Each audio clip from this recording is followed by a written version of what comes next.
Hey guys, and welcome back to another episode of Origin Story, where we dive into how your favorite YouTubers got started and where they are going. I am Mike. And I'm JP, and today our guest is David and his channel, That Dude in Blue. Thanks for joining us tonight. Appreciate it. Thanks so much. I appreciate you guys asking me to do this. We're super excited. We were just talking before we got started, and there's a lot of really cool stories that we're going to get into today. And so in tonight's episode, we'll learn a little bit about why David started a YouTube channel and how he got his channel running. I was trying to get a freaking pun in there about cars. I couldn't get for those who don't know our guest, David Patterson is the man behind the channel That Dude in Blue, or TDIB. His passion for cars and showing great representations of modified cars and their stories is second to none.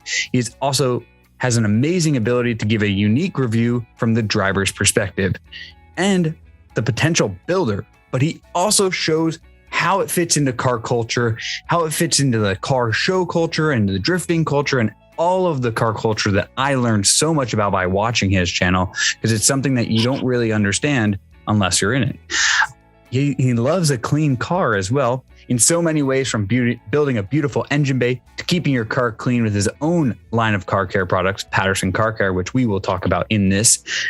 Check out his channel if you're looking for a project, and join his community for his personality and his passion for cars. His channel is celebrating 10 years on YouTube this year, and his 1,400 plus videos have been watched over 288 million times by his 1.16 million subscribers. David, thank you so much for coming on the show tonight and telling your story. And by the way, guys, subscribe to the channel because we have so many other guys that you might like.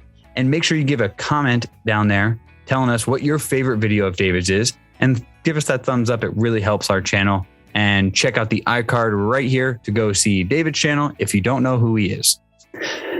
Thank you, David. Sorry for the intro there. I didn't even hit probably a third of like who you are or what you did. And so let's pull it back to growing up in Virginia, the Richmond area. It's a beautiful area, man. Such a cultural city and a great town, college town. So what was it like growing up in Virginia for you? It was honestly really great. I look back at it in hindsight and I see it as being incredibly blessed and incredibly lucky. I was born in Raleigh, North Carolina. And when I was 3, we ended up moving to Richmond. My dad works for an agriculture company called Southern States. And, they did like horse feed and they worked for farmers and just a whole bunch of stuff like that. And so they transferred him to their headquarters, which is in Richmond. And we ended up thinking we were going to be there for just a little while, but we ended up just staying. I stayed there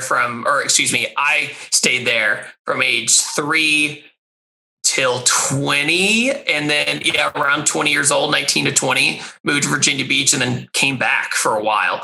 But Richmond, especially the suburbia of Richmond, where I'm from, I grew up in a little neighborhood called Woodlake, and it actually at one point won best community to grow up in the United States.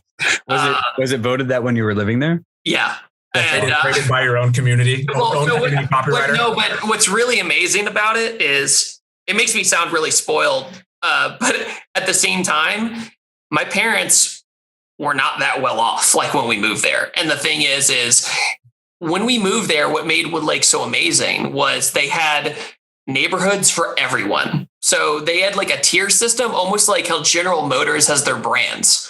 So like basically it had a whole bunch of neighborhoods that were color coded. And they would have these cute little names, right? It'd be like Manor Gate and Sedgefield Commons or whatever. And then we lived in one called Hickory Grove. It was a 2 cul-de-sac neighborhood. You went in just a fork, 2 cul-de-sacs and like 10 houses, right? But it's because Hickory Grove was the most affordable housing in Woodlake suburbia.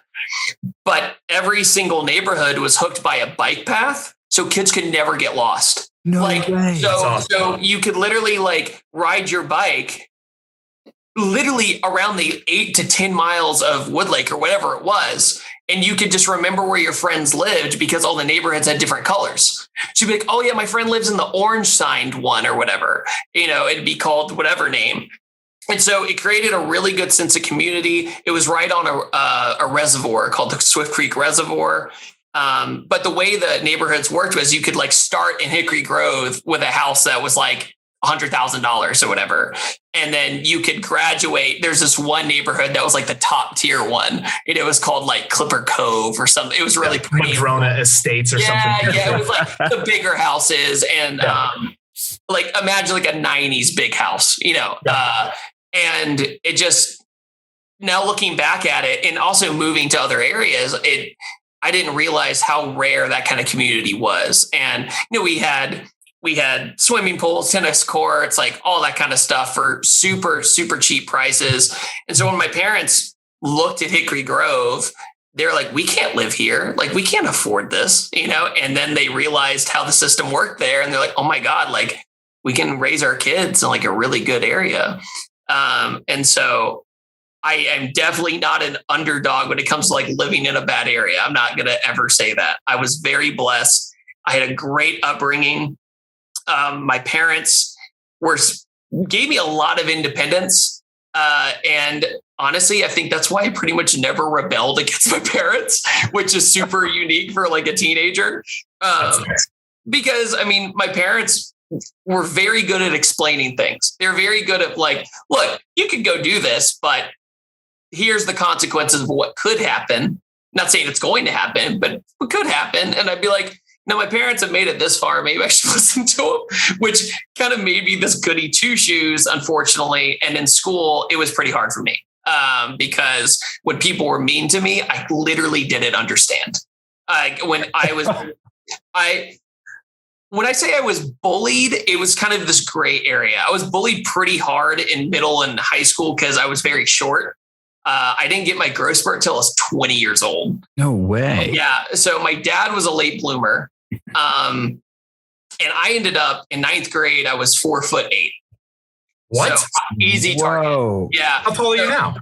5'8", 5'9"-ish. Okay. Average American, right? And so I remember my mom dropped me off on my first day of high school because I was getting so picked on the bus that I couldn't do it anymore.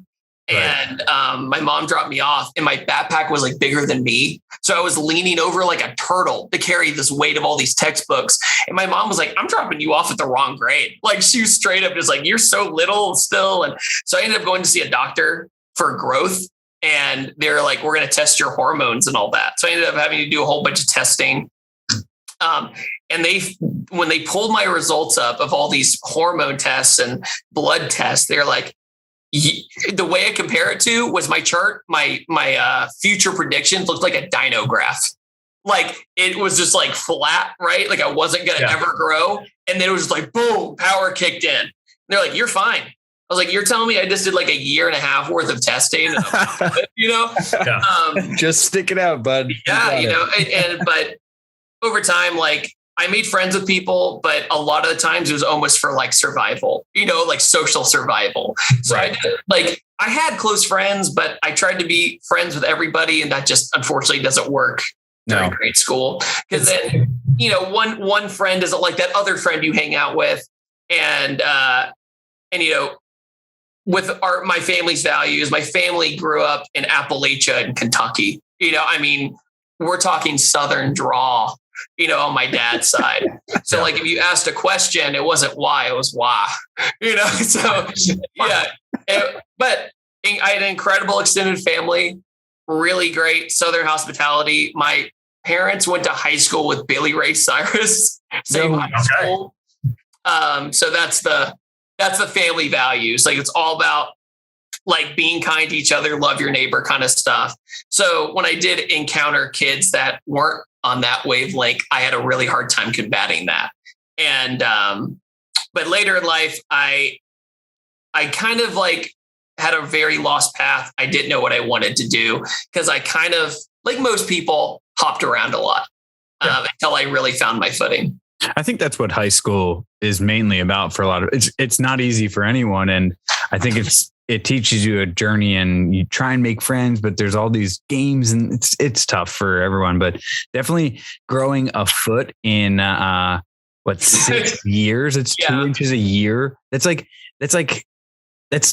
crazy. Cause I mean, that's like little kid status. I got a juicy one for you. Ready for this? In ninth grade, I had only lost 8 baby teeth. No way.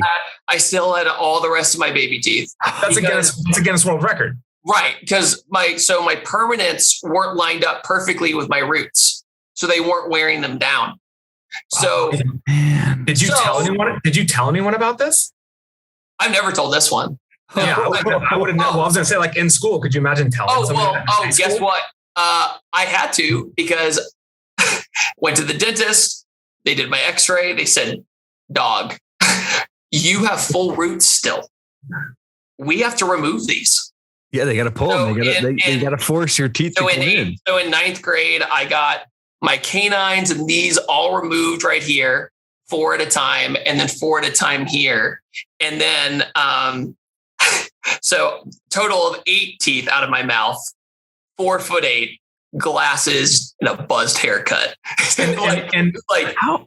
Yeah. In the gravitational pull, the natural nerd run, because the backpack's so heavy. Oh, I mean, it all adds up. So, but I'll end this story real quick. But basically, I was like, well, what about my molars? They're still there.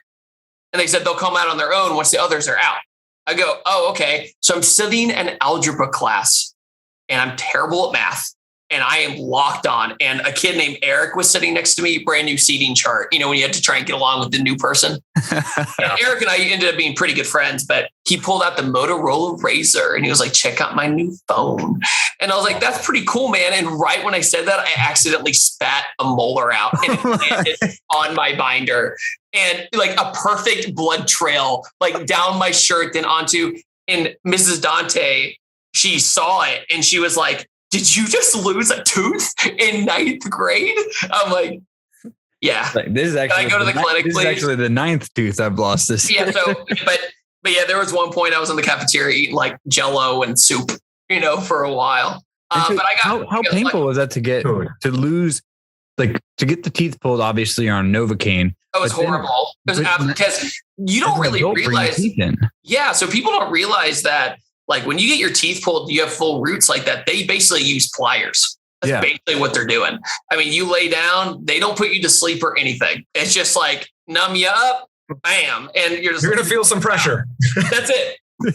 And that did not help my case, as you can imagine. That is insane. As a guy, everyone hates a dentist and you have like these nightmares and stuff, but like, that's brutal. Quick question. Do you have reoccurring dreams about losing teeth and stuff like that? I have before. Yeah. And like, to give you an example, that wasn't even really my worst one. In 9th grade as well, I went to this summer camp every year called Camp Willow Run. It was in North Carolina. It's on Lake Gaston. It's beautiful.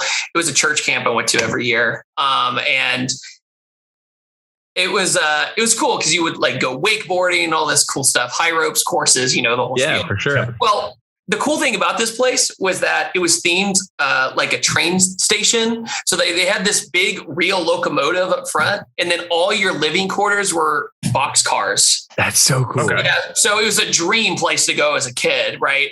Sure. But every year you had the opportunity to go tubing or like on one of those banana boats.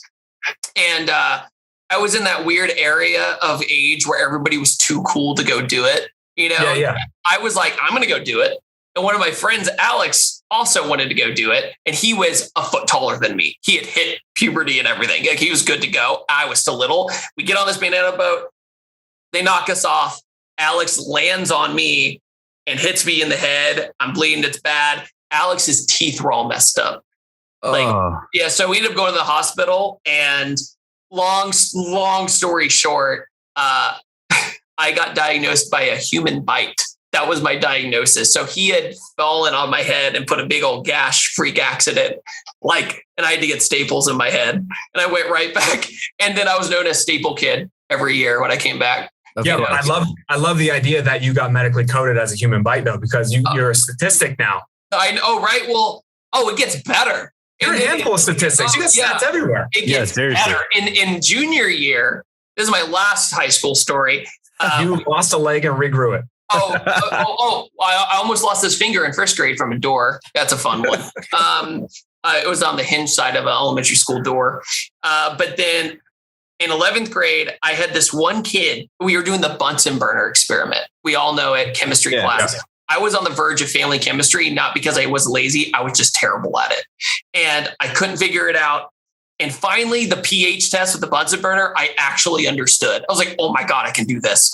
And I had this partner named Leslie, and we're doing it. Everything's going good. And one kid behind me took the striker that, lights the burner. He stuck it in the fire, came over and branded me with it, like right on my arm right here, just because he thought it was funny. Which, by the way, how much trouble? Classic stupid idiot high school. Oh no! So what's hilarious is the professor wasn't in the classroom when this happened, and so I had to go sign a police report and everything, and say I didn't want to press charges and all this stuff. But yeah, people and like kids don't mess around, right? Kids are assholes, man. Yeah, dude. Seriously. But when you get older, you look back at it and you'd be like, that guy would be dead. Like that guy would not stand a chance. You would just do that to somebody, It's nuts. And nowadays, like, could you, like, all the stuff we went through in high school too. It's like, I let a kid tase me one time on a bus, and I'm pretty sure he got expelled. And I was like, I don't want anything to do with this. Like, it doesn't matter. He brought a taser on the bus. Cool. Yes. I was like, well, listen, my bad, buddy. My dad was hit in the head with brass knuckles on the bus as a kid. Yeah. And that was the bus driver. Yeah, right. But no, he went through a lot of the same stuff I did. So like every time I came home with a bully story, it was like, oh yeah, I've been there. So I at least had somebody to relate to, since he was a late bloomer as well. But yeah, long story. That's wild. That's a lot of adversity to be going through, like, especially in a phase where you're just trying to kind of blend in and, you know what I mean? Like, be a chameleon. That's crazy. Oh yeah. Cause I would have friends, and like, I would have like a handful of friends, and like the popular clique that every school has, but then there'd be like two people in that clique who'd be like, David's not cool, we don't want to hang out with him. Right. So it'd always be this conflict of interest. They can't hang out with you in public. They have to come to your house. Oh my God. They can't take the main trail. Yeah. They can't take the main trail to your house. They got to take like a back way. That's right.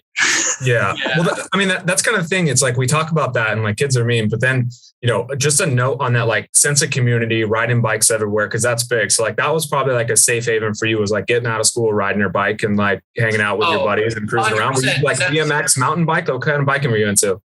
Basically I just like, as a kid, my parents enrolled me in every sport imaginable.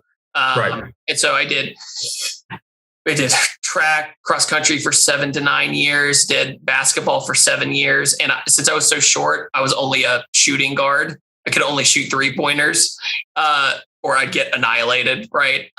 Played soccer 10 years. So a lot of physical activity, but my teams always were awful. Like, so I would practice all season and get pretty good, in my opinion. Like, for that age, I remember in one basketball game, I scored 23 points. And that was like my goal, right? Yeah. But it was because I shot over an entire summer, right, to try and get really good. Almost like a handicap, but lost every game of every season, like of every team I was on. And dude, so you have a better career than me in every sport. They told me not to play basketball and all those. I was pretty decent at swimming too. And that's when I got the taste of a more independent lifestyle, right? Oh, I don't need to rely on other people. Like, I can just focus on me. And so that's almost like where my life diverted with skateboarding, because skateboarding, even though it was very much taboo back then, especially on the East Coast, my parents saw that I was super into it. And so like my dad noticed that I had a sense of community skateboarding with my friends. I was staying out of trouble, which is the contradictory of what most parents think. And my dad, he would like drop me off at the skate park, but he would stop me before I went in and say, listen to the older kids, don't get out of their way, and ask questions if you need help. So he gave me like this independence of trust of like, look, you're only 12 years old, but you need to learn these social skills. And I'm going to go to Barnes and Noble and have a coffee. Like he would literally just like go to the nearest bookstore and hang out when I had my skate session and come pick me up. That's awesome. Like how supportive your parents were. Cause like my parent, like the way I grew up was just like, hey, we're telling you to do something. This is how it's going to be. It wasn't like a lot of explanation. It's like, and if you got in trouble, it was like, you just got a punishment, not like a, hey, here's why you can't hit that kid the next time he mouths off to you at school. So it's nice that you got like, your parents gave that to you early, which back then it might've been maybe confusing for you, but also helped you. But like, what a great thing to not have to learn on your own as an adult. Yeah. What I mean? Absolutely. I think the entire bike trail system, especially in that neighborhood, really gave me that independence of like, almost like the ET kids, riding your bike and just going on adventures or whatever. And, it's funny. It was like the 90s version, right? Just with like bright sweatpants, That's the coolest neighborhood I've ever like heard of. It's amazing. And the prices are unfortunately skyrocketed at that place. Right. But it was great. It was awesome. At the same time, like the elementary schools, or just the school system in general, like even if you were split up with one of your friends that was from the other side of the neighborhood, that other school was still only like 2 miles away. You know what I mean? So it wasn't a big deal. But my parents were really smart in just giving me that independence fairly early. And I look back at it and I'm like, would I have done that as a parent? It's hard for me to think about. But now it's like, it was incredible value because it taught me social skills and street smarts mostly, of like, you get that gut feeling of when you're somewhere and you're not supposed to be there. You're like, yeah, I'm out. Like I learned that really early on. And that helped me. I'm sure that's helped you now. Yeah. No, 100%. It's like 100%. You show up to an event or do something and you're like, it's not quite right. Yeah. I got this feeling. Nah, I'm out. It's like a sixth sense. It's like when I remember there was a neighborhood, I won't say where it was, but there was a neighborhood my parents said, don't ever ride your bike there. Right. Yeah. And it was very like ceremoniously across a creek with some rocks. It was almost like it had a moat, like a movie. Don't cross that. And I met a friend in elementary school in like 4th or 5th grade, and he lived there. And he was like, you want to just come like skate over at my house or whatever? I was like, yeah, sure.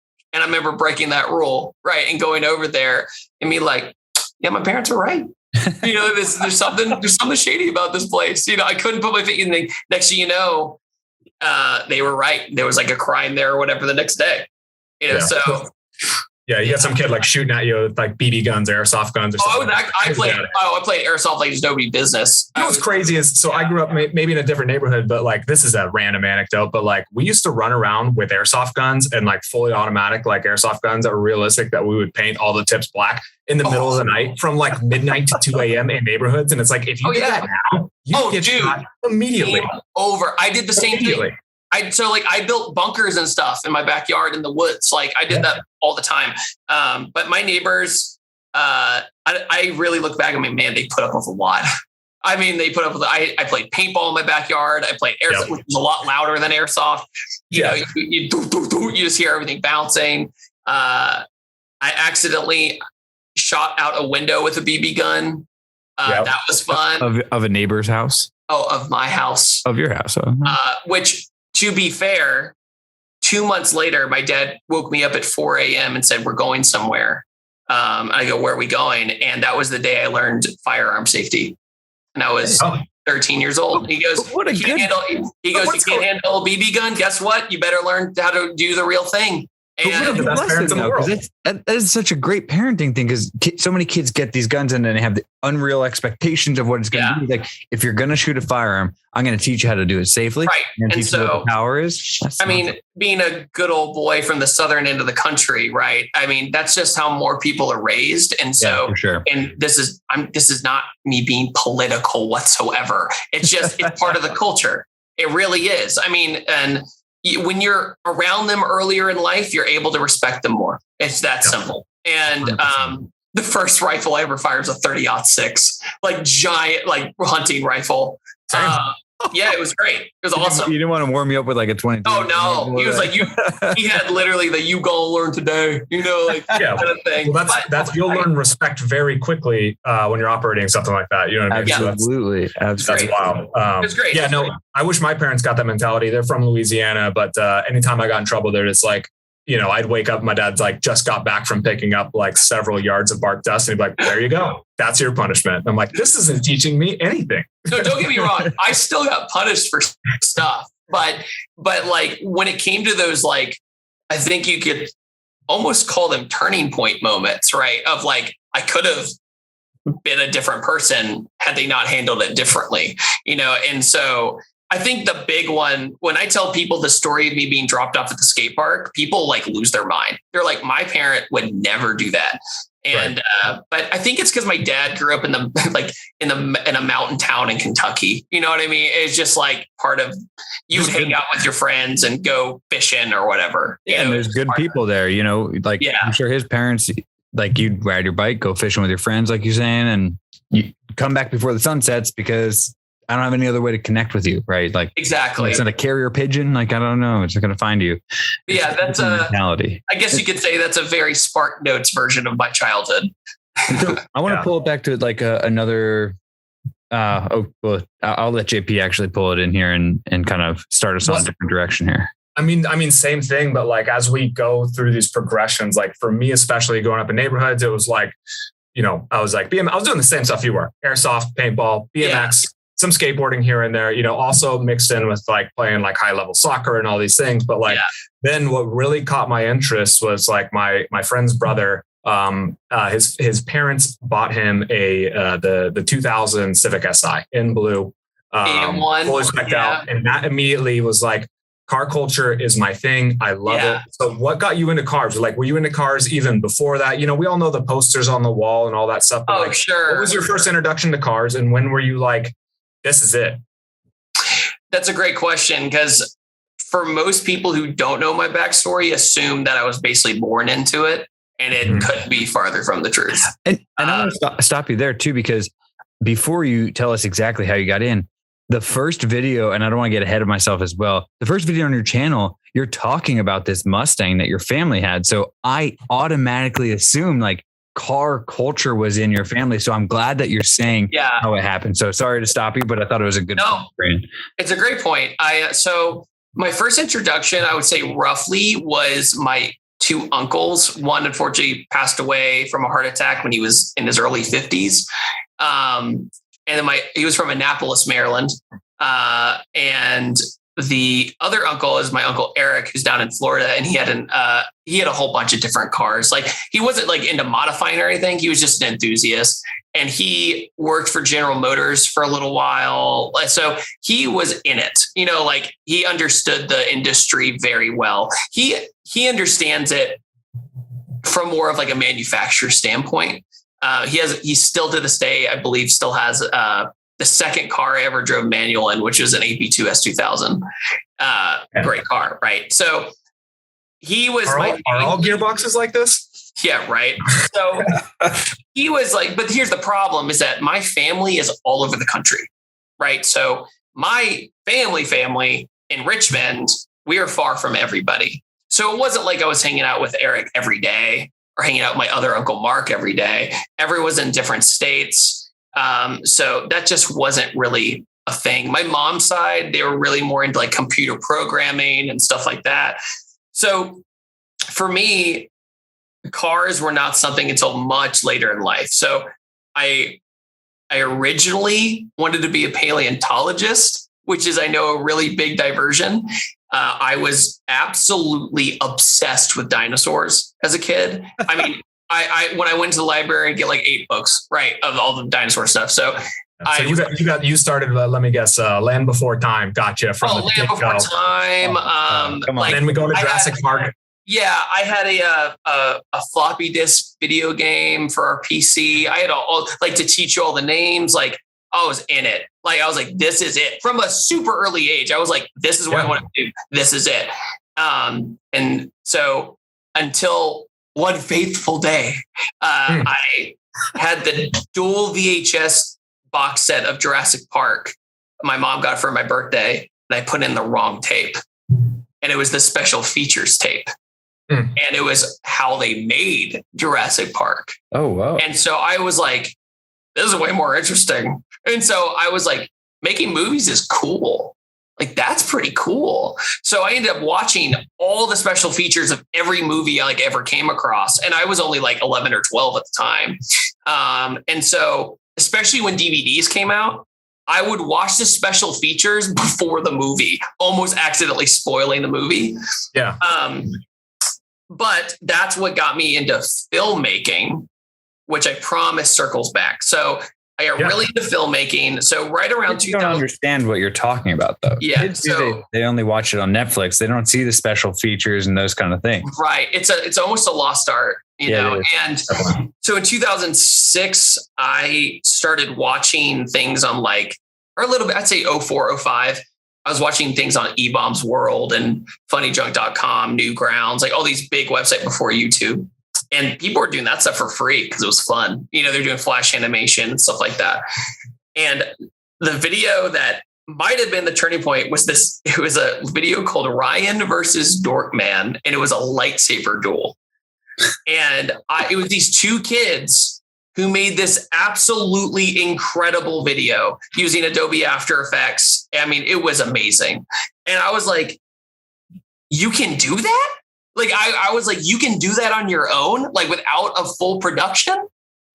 And so I got super into special effects right then and there because I had watched those Jurassic Park videos, how they figured out how to do the dinosaurs and all that kind of stuff. So when I really looked into paleontology, I realized it wasn't for me because I wasn't good at math. I wasn't good at that geography, stuff like that. And I was just like, I think there's a better way. I think I can live a better life. So I start I'd go full tilt into movie guy. So I don't know if you guys remember, but there was GameStop, right? But there's also a place called Movie Stop.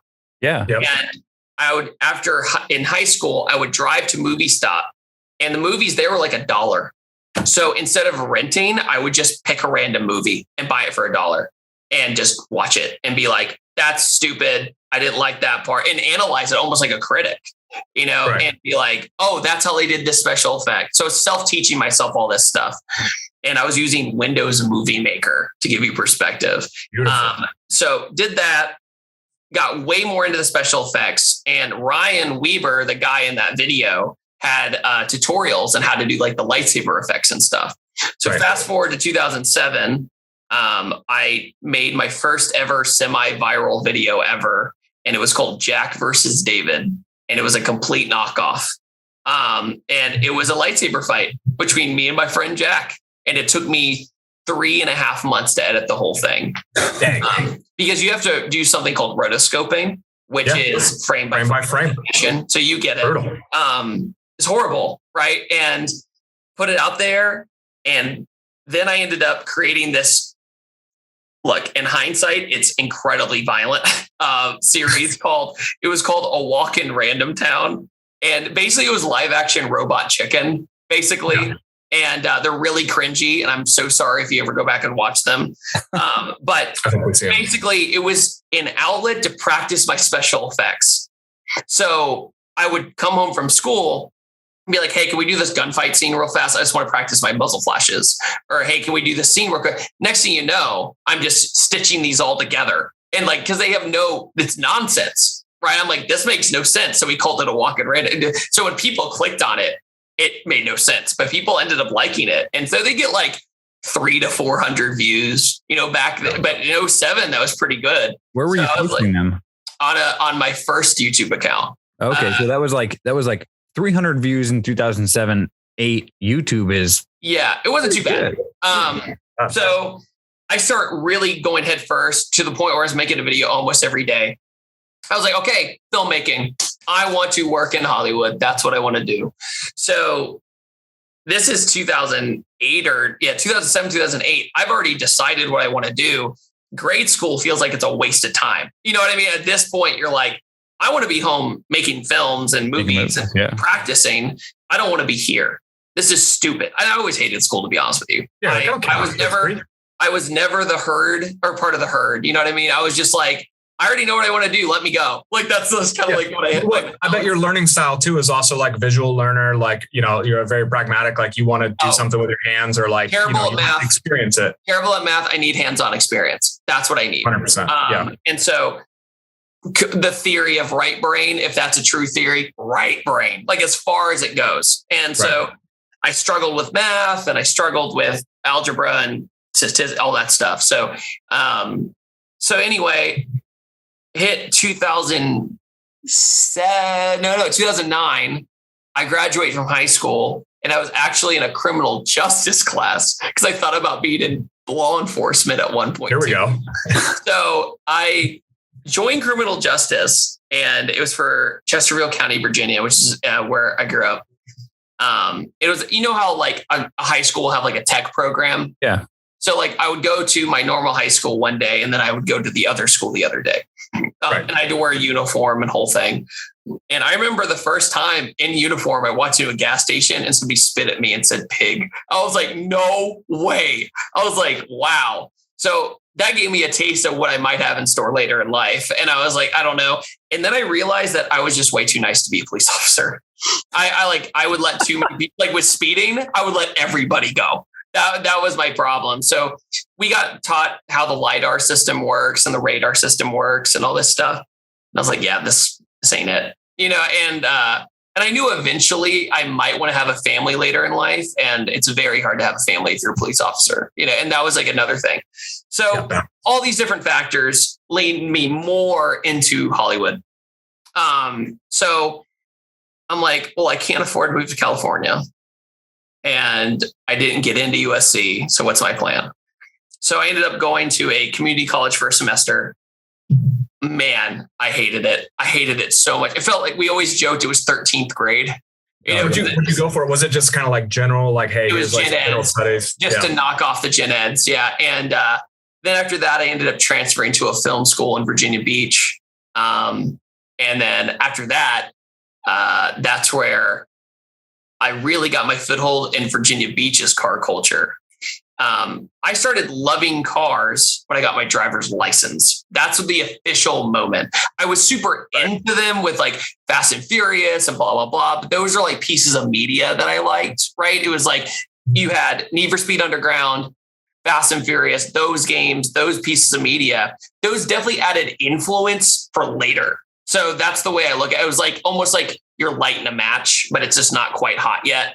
And with Need for Speed Underground, when you're customizing the cars, I was like, wait, I could make my car look like however and almost express myself that way. And so that's like where that really started coming in.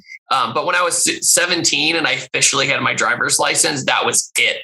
Like I would waste so much gas. Like it was, I would take the long way home every single time. So I was like, driving's awesome. I love driving. And I would like go and ask other people, you guys want to just go drive? And most of the time people are like, that's weird. Why do you go on a cruise? Yeah. I was like, I just want to go because, Virginia has some amazing country roads. Amazing country roads. So I was like, yeah, this is great. And it taught me how to navigate the outside areas of my town. I like to learn all the country roads and everything. So I got a big kick out of that.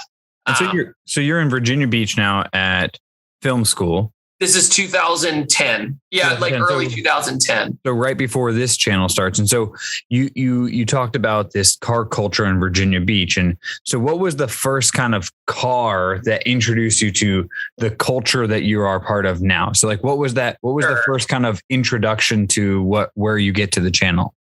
So way back, I'll make this quick, but in 5th grade, my dad and I went to a Ford dealership to look for like an Explorer or something for my mom or whatever it was. It's a great car. And we walked away with a Mustang GT. And because we test drove it, I heard a V8 basically my first time. And I was like, this is awesome. And, in hindsight, it wasn't that fast of a car, but it was our first sporty-ish car. And that got handed down to me because my dad, it was a midlife crisis car. It was yellow convertible. And my dad was like, I'm tired. I need something calm and collected now. And I got really lucky. I originally was trying to find a DSM, like a Talon or an Eclipse, but in Virginia, they were all broken. And my dad was like, that's a bad sign. So he just ended up giving me that, which, was a big turning point for me. But in 2010, I had a 3-valve retro black Mustang, like the 05 to 09. Mm-hmm. And I couldn't make friends at my college very well on my campus. And so it was putting me into a pretty deep depression. And as sorry as that sounds, but I was in a city, I didn't know anybody, it was hard for me. And so I ended up learning about this skate park. I go to the skate park and I ended up skating there like 3 times a week. Like it was like my thing. I was like, I'm going to go to class and then go skateboard and then do my homework, or vice versa. Yeah. And so people in my dorm, I almost looked at me like as the mysterious kid, because I'll just disappear. They're like, where does he go? The kid with the loud car. That's how everybody kind of knew me. And as soon as I got to the skate park one day, one of the guys at the booth where you like checked in, he was like, I like your car. How come I never see you at the car meets around here? I go, what do you mean? He goes, nighttime car meets. There's one down the street. I'm like, what? And so he ends up giving me the address for it. And it was at a car wash. It was called Freedom Wash off Independence Boulevard. And that's there. Do the bald eagles. Yeah, right. And went there. Saw my first stance car ever there, and I literally thought it was broken because I was naive. I was like, "What's wrong with your car?" Like, hey, buddy, that's I'd hate to tell you something, but that alignment's way off. Oh yeah. So, but then there's these guys hanging out, and they're all like, "Nice car," blah blah blah. And this is when I instantly came up with the rule of don't act like you know anything, like because I'm new to the scene.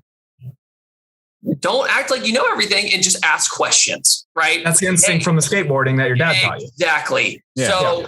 So I go in with this mindset of, you know what? When I go to the nighttime car meet, I'm going to learn. That's what I'm going there for. So I go there, and if I saw a Honda engine, right, and people would be like, this is a B18 or B16 or, hey, I'm like, what does that mean? Can you break this down for me? And they'd be like, oh, the numbers are just the displacement. I'm like, what's displacement? And here we go, like down the rabbit hole. Yeah. And eventually me going to these week after week after week after week, I started getting better friends there than anywhere else. Right. And so I was like, this is my culture. Like, this is it.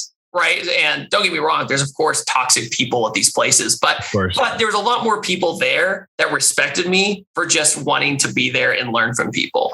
And so I went to this diner. It's called Gin Rose. And essentially there was the Freedom Wash meet in Virginia Beach. And then there was the Gin Rose meet. And usually what happened is you would hang out at Freedom for a little bit, get kicked out, and then go off to Gin Rose. Yeah. And Gin Rose was this really cool little car themed diner. And it was in a strip mall. Don't think like 50s diner. I was thinking 50s diner. Yeah. So just like hole in the wall strip mall diner. Parking lot there. And also makes sense for a car meet. Yeah. And so I would go there, and some of my best memories are there. And it's also the very first time I ever street raced was from Gin Rose.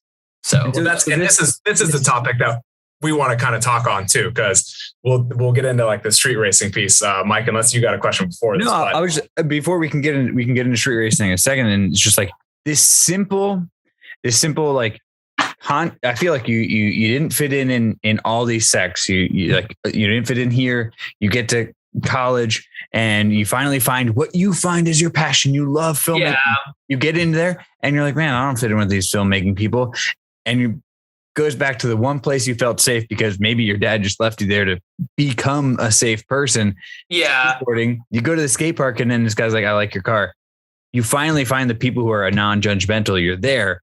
It's got to feel great to find your crew, right? Your group, what you fit into. What's really interesting is I was meeting different people every night, because with Norfolk being there, people would get stationed there, get their first check from the military, and buy an Evo, or buy a Mustang or buy a Camaro. And they'd be like, hey man, where's the car stuff around here? And then you'd run into another Navy or Marine or Air Force guy or whatever, or Army. Cause it was just, so I ended up being one of the only civilians I knew. Almost everybody I knew either contracted for the military, like worked in the shipyard, or they were military. And so that's when they had time to hang out, was at night when they were off duty. And they get that first check when they get back.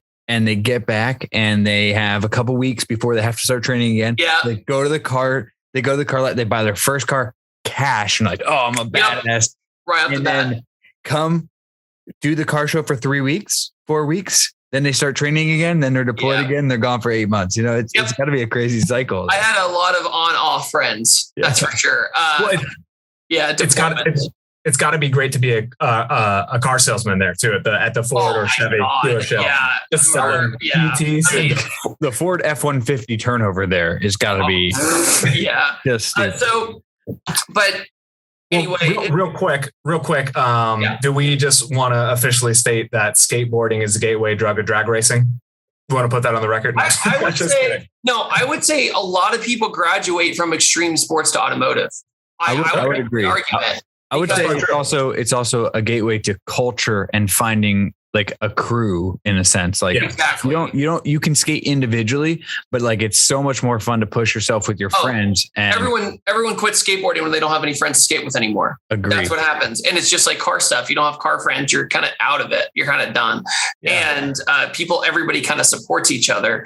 And with the car stuff in Virginia Beach, it ended up becoming an absolute drug. You know what I mean? It was like I was going out every weekend, Fridays and Saturdays.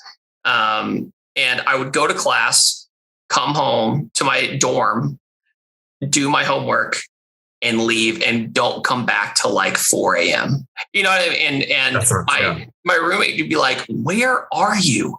And I'm like, "Do I tell him? Like, do I even tell him?" You know, it was like, I don't know. Anyway, so Gin Rose was great. And there was a road nearby that was, let's just say it was prime. It was perfect. I mean, Jersey wall in the middle, 3 lanes, no shoulder, 7 miles straight. Oh my God. Yeah. And so and basically what we do, we just scout the whole thing. And lead car. Yeah. And then you turn. And the way things were done back then with no social media, you had to be one idiot to get caught. You know what I mean? Like you would spend almost the entire time scouting, right? You would get there, inspect the whole place, make sure you're not putting anybody else in danger. Right. And then you would do it, and then you'd go home. And that was that simple.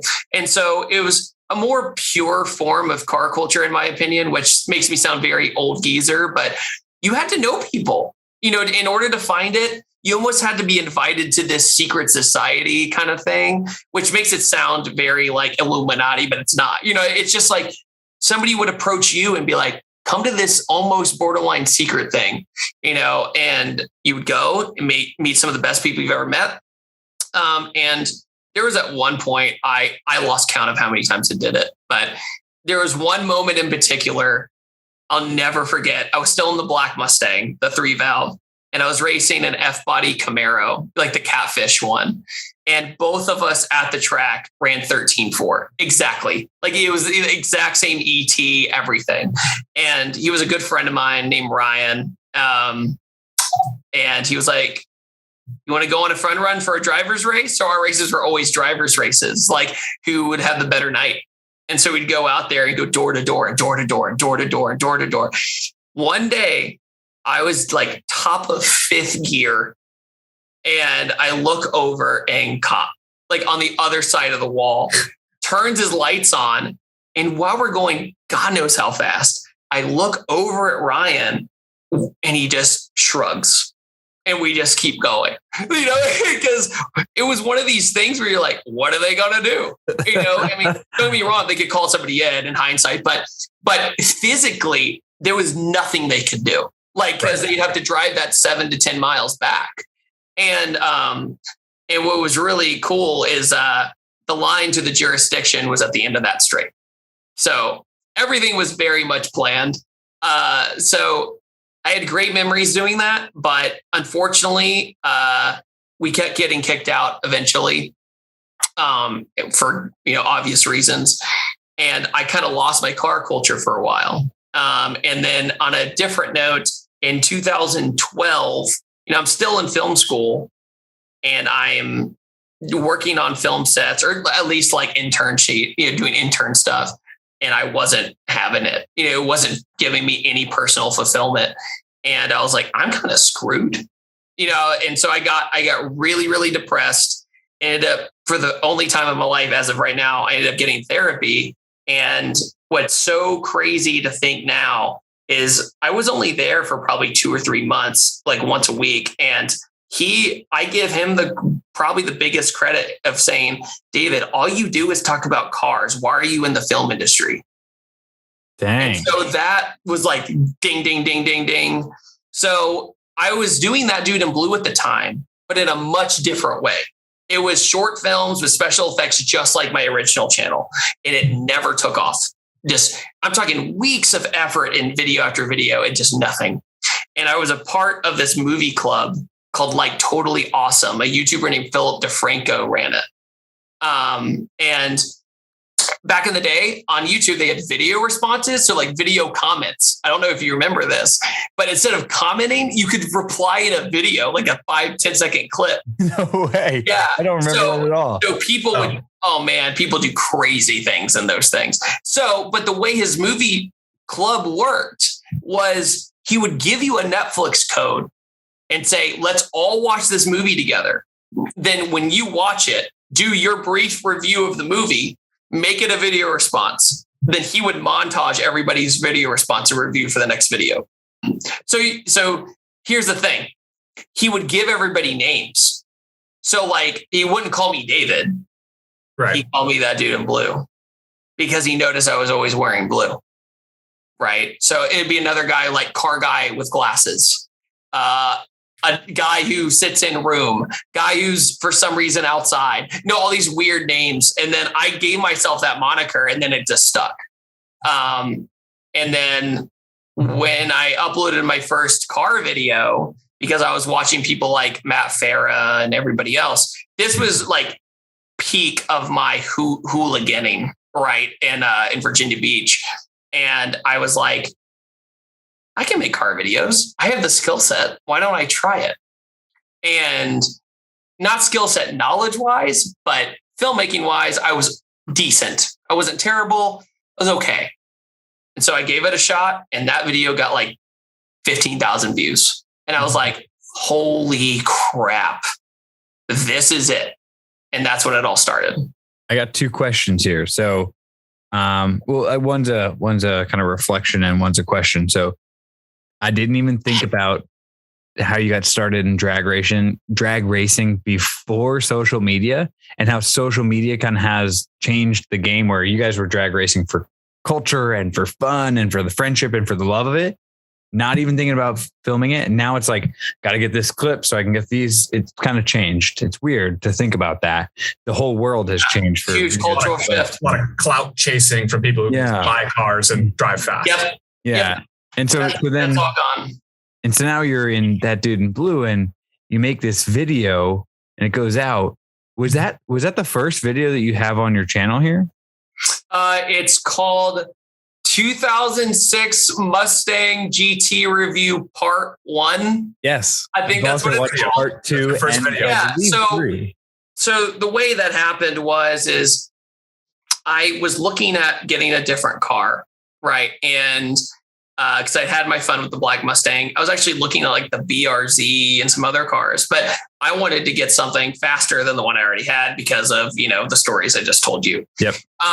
So I ended up looking around and I couldn't really afford the new Coyote car. The Coyote motor was like this new phantom thing. Yeah. I was like, holy crap, it runs 12s out of the box. That's crazy. That was like a big deal.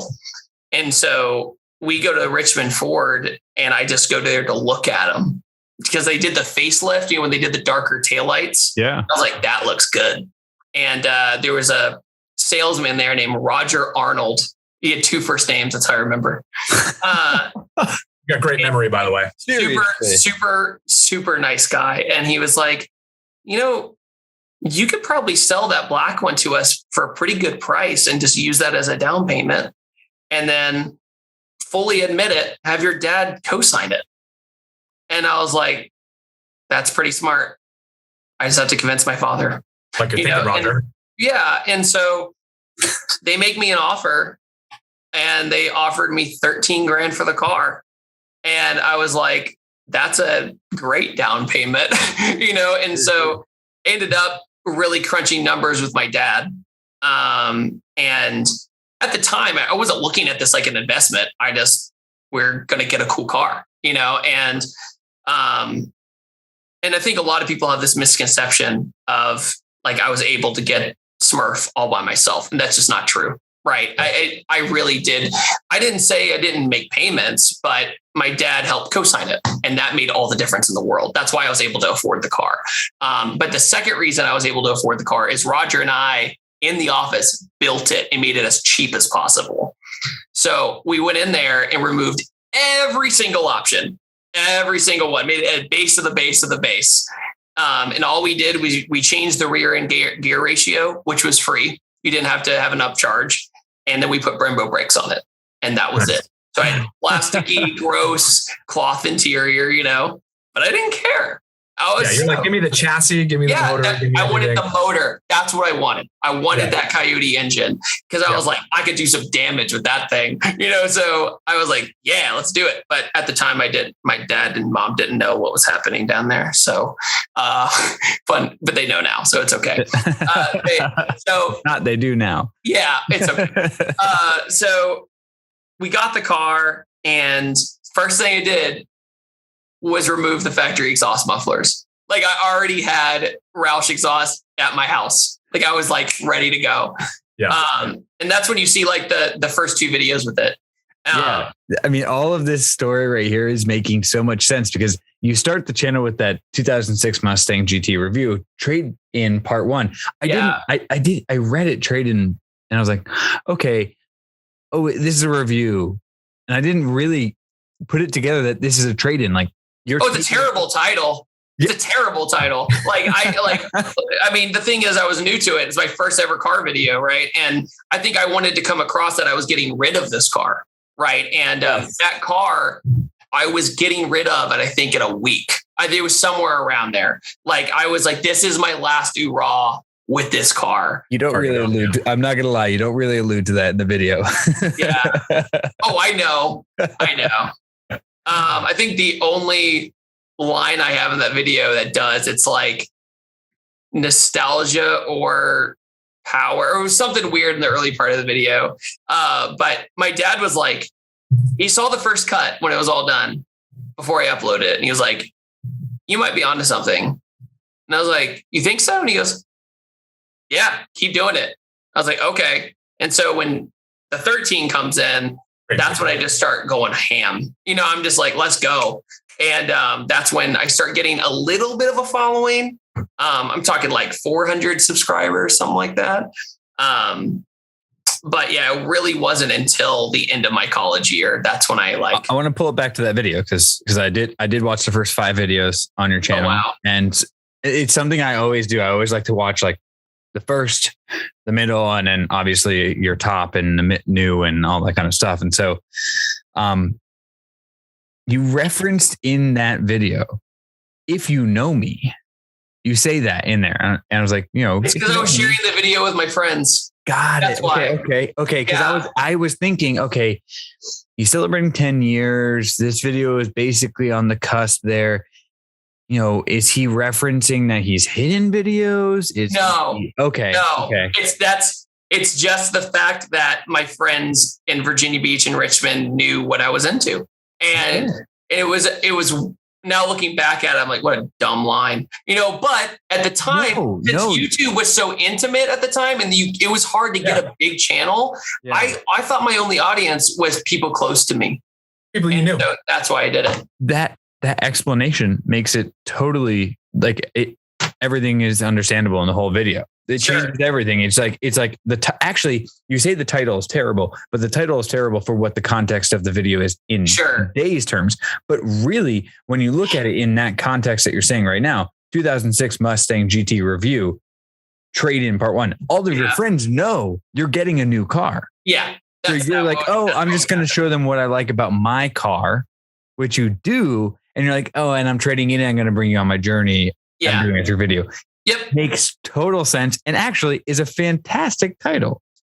Yeah. I mean, I think when I did that second trade-in video, you can really see my influences, especially in the 13 review, because you can see that I was watching Top Gear. Yes. You can see that I was watching Smoking Tire, that I was watching Rock Ferretti, that I was watching all these classic OGs, and especially Top Gear.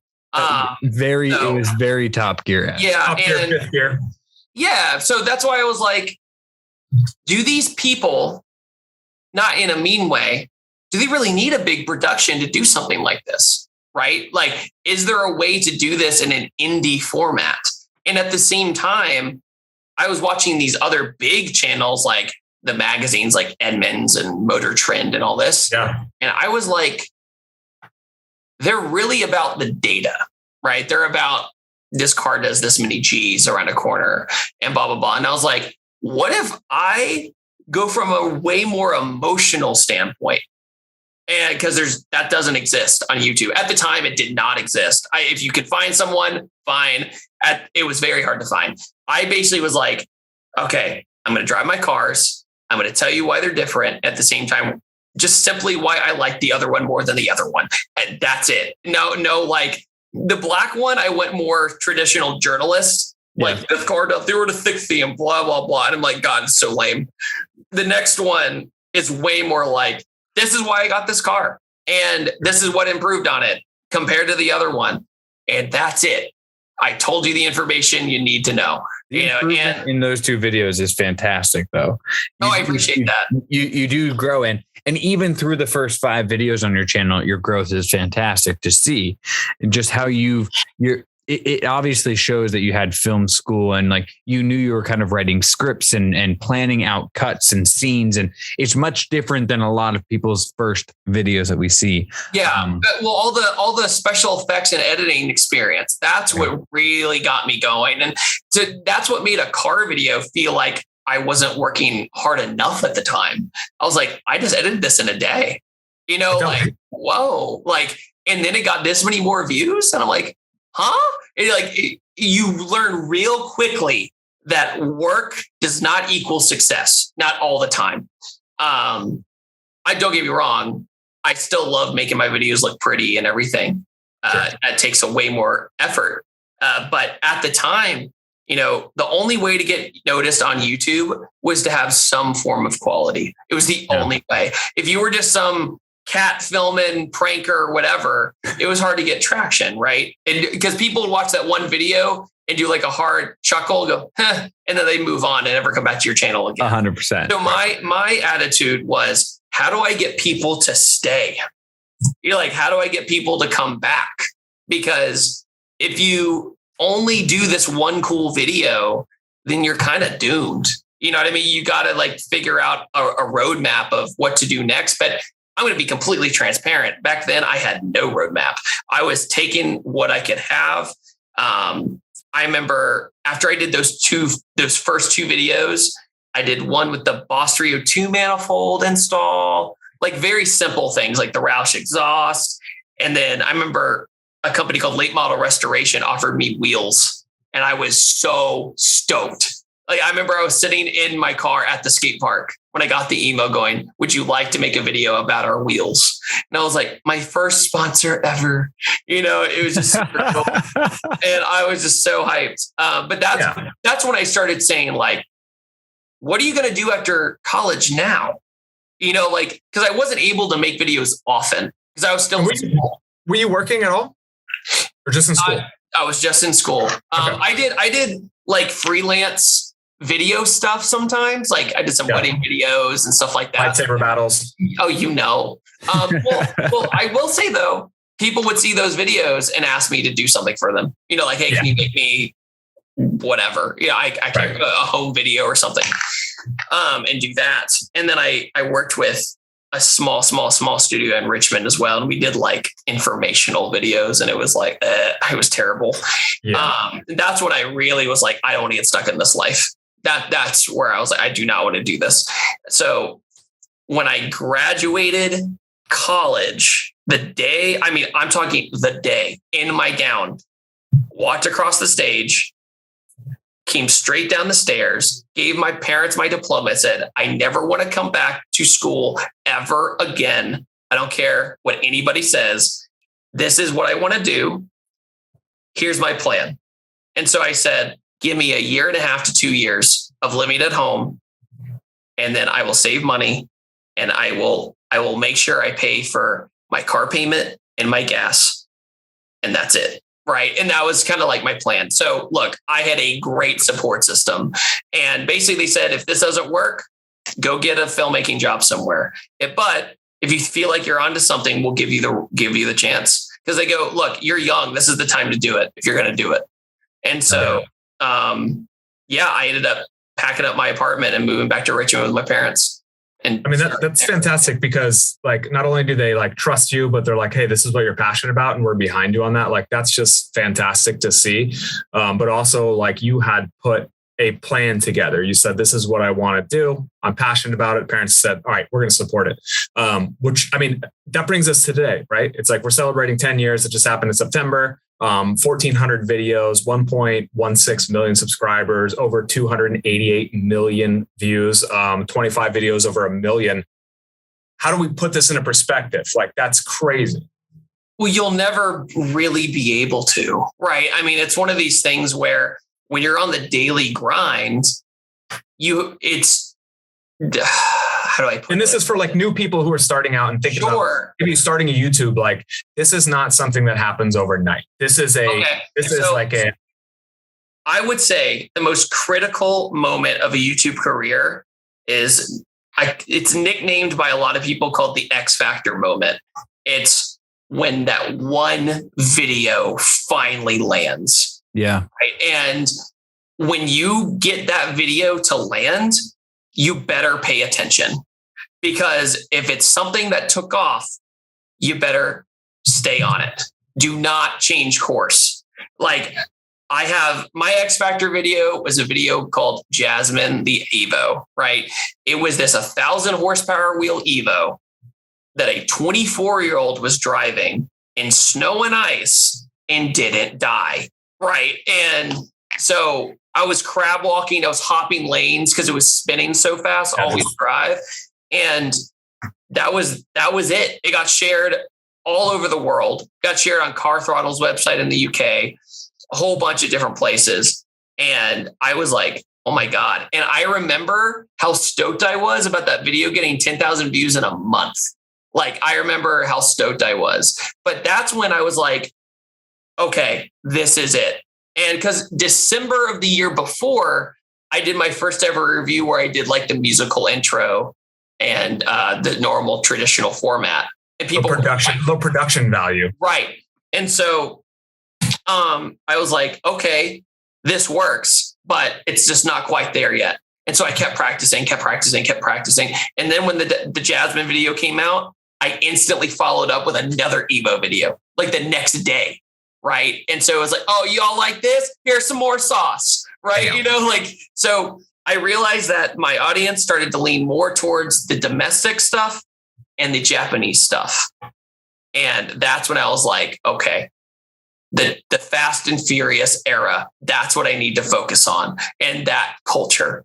And that was my culture. So I was excited about it. Yeah. So, and it definitely, in my opinion, probably shown through the videos, that when I was driving stuff, I was excited about that. Dude, I mean, when you do the number one video on your channel is you in a Fast and the Furious car replica remake. And like, just the fact that you're even stoked that we're getting in the picture. Look, like the fact that you're there was good enough to you. And then now you're part of the culture and you're there. It had to be really cool to be there. It was amazing. A summary of all of those emotions you just said. I found my culture, and it goes back to your love of film, where you were influenced, and you're basically watching a need for speed build in real life. Oh, absolutely. And, and this is right. This is around, I'd say it was January. I remember like it was yesterday. It was January of 2014 when I filmed the Jasmine Evo.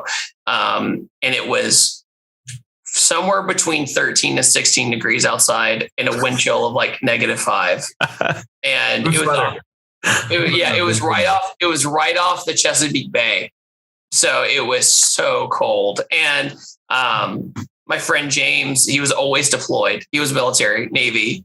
And he said, listen, man, I'm back home for like 2 weeks. If we're going to do it, we're going to do it. Because he would Facebook message me. Oh my God. Sorry. This real quick. Okay. So I go to that I go to the Freedom Wash meet, right? That I told you about. Yep. I get told about a Cars and Coffee. The next morning at 4 a.m., I just drive to the Cars and Coffee because I was already out all day or all night.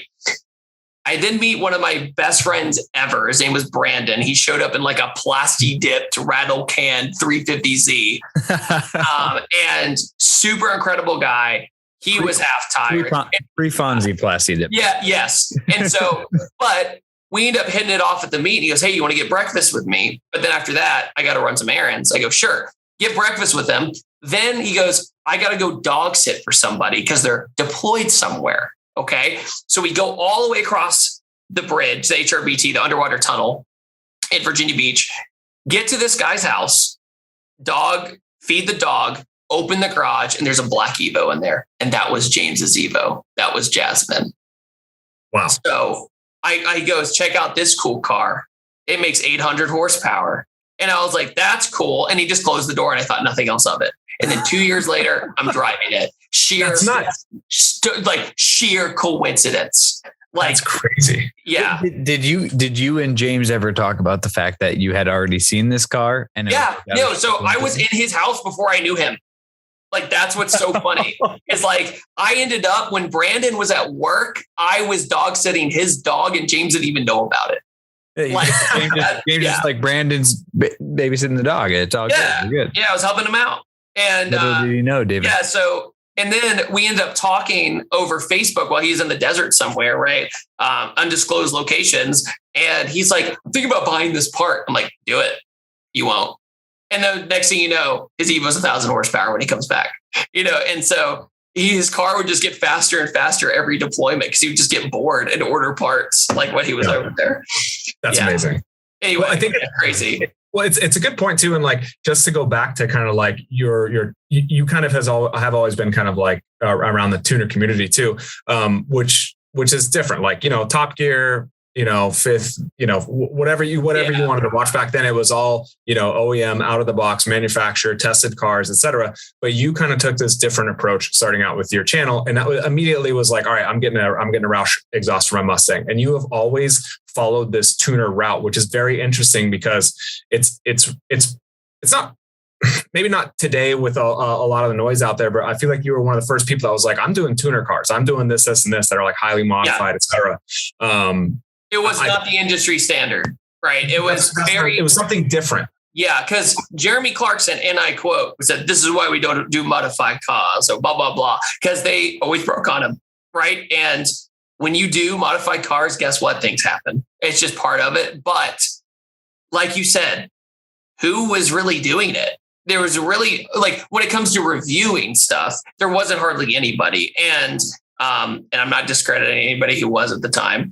Right. But at the same time, Matt Farah was doing it. He was a huge inspiration for me. Rob Ferretti was a huge inspiration for me. And now it's so funny because I'm friends with both of them now, which is surreal. I was like 15 watching both of them. It's crazy. And we had the magazines. Like, we had the tuner magazines. Like, that's where you get your Street and D Sport. And that was another big thing. I would go to like Barnes and Noble with my dad when he wanted his Starbucks, and I pick up car magazines, and I knew nothing what was in there. I was just thinking, that looks cool. Yeah.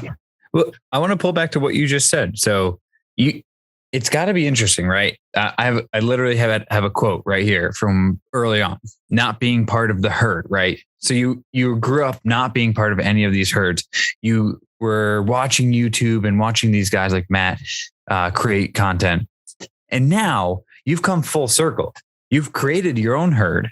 Right. 1.16 million. At a certain point you go, nice. You go, cool. I've made it. It's all good. And so now you've created this herd. You've now turned your people who inspired you into your friends. You were on his podcast. I listened to almost the entire thing today, and it was thank you. It was a fantastic insight into who you are and what you love and the car cultures that you've, been a part of and created almost. Can you give us a little bit of a reflection on this whole full circle journey you've been on because of YouTube? And my camera just died, so give me 2 seconds. Oh, you're fine. It'll be back. No, keep going. Keep going. Yeah. Reflect on that. I'm here. Just bring the camera back. Don't you worry.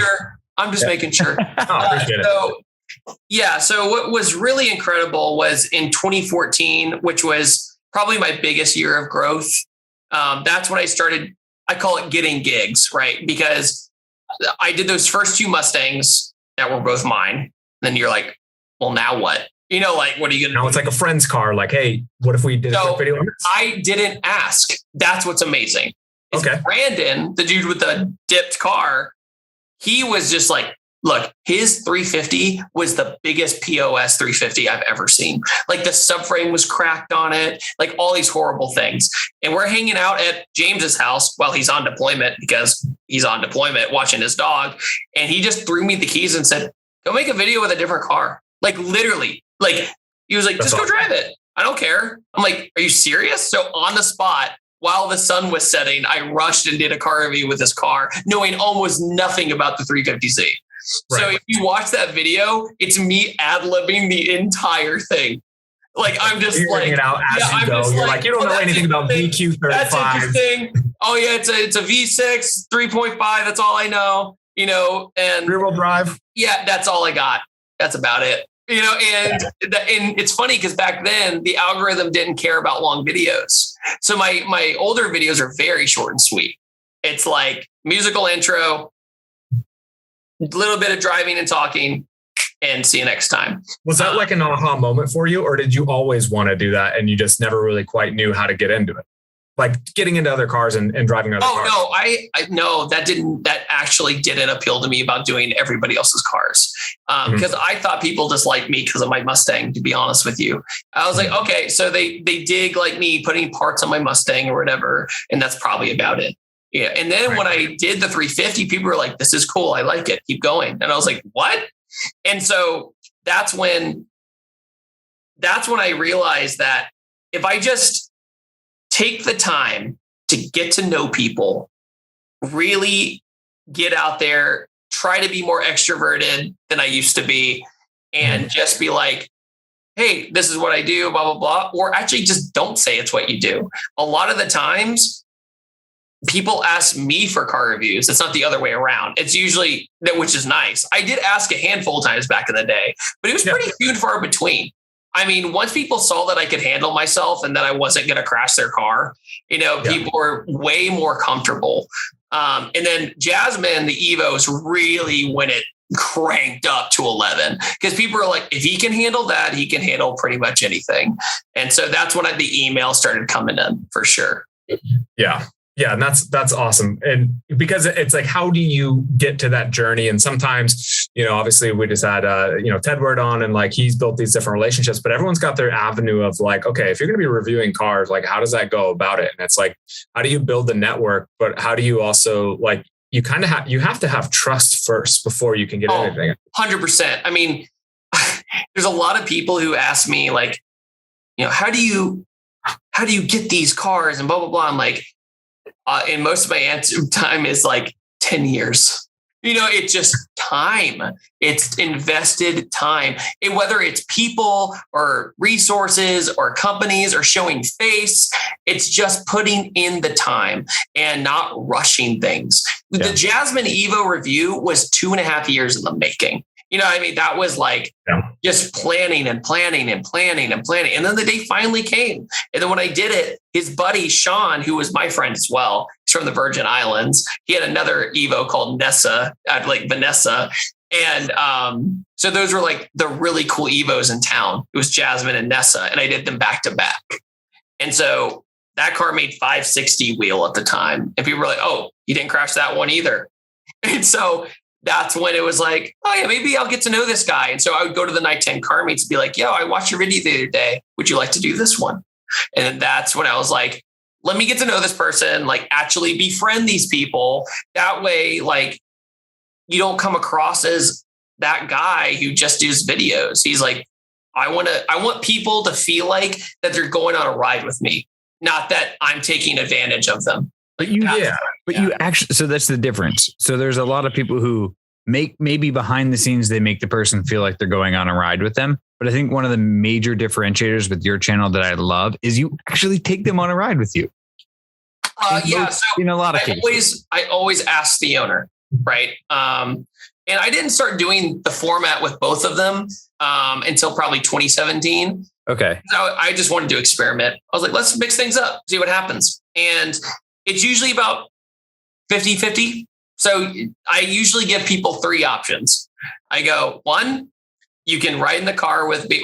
Like, this is already established. We're already there. We're at the shoot game, right? Yeah. You can ride with me and just watch me do my thing. If you just want to see that happen, sure, whatever, right? 2, you can be in it, or you can see your car from the outside go fast, and you've probably never seen that before. And that's actually the option most people choose. It's because it's an opportunity for people to look. I'm very fortunate that they feel this way, that they trust someone. They go, oh, I get to see my car and hear it. They never get to hear it from the outside. They go, what do people see when I'm in there? And so like, we'll be wherever our review location is. And I always make sure I do a nice, 2 to 3 pull for them. Like, just to be like, this is what your car is like from the outside. And people go home grinning. Like, they just love it. It's great. As a car enthusiast, that's the best. So I have a stage 2 B5 or stage 2 plus B5 S4. And it's I don't know what it sounds like on the outside. I feel I can't drive the stick. Even if you do, there's so many things that can go wrong with that car that it's I got to trust somebody to rip that by and know hey, by the way, first a second's going to grind. So double clutch or, it's all these things. So you got to build that trust, which is great. But even we talk about car reviews and there's some people that do great audio and things like that, but it'll never make up for that real life. What does my car sound like? And can somebody just rip it down the road for me? So, and I know you do the flybys all the time for people, and it's great. And it's an awesome opportunity to get that perspective that they don't ever get. I've tried to turn my car review days, almost into mini vacations. I know this sounds weird, but I want people to feel like they're having a special day. And the reason I do that now is I do it up in the mountains now. I used to just do it around town or whatever, and it was super inefficient. I would do 1 car at a time. And now I just put out an SOS. I'm like, I'm going to get a hotel for this many days in this mountain town. Who wants their car reviewed? And then I'll get an influx of emails. I'll take about a week to go through them all. And then I just film in bulk, and then by doing that, people get to have basically a mini car meet on top of a mountain, so everybody brings fold out chairs. I bring snacks for people. It becomes an event, for people.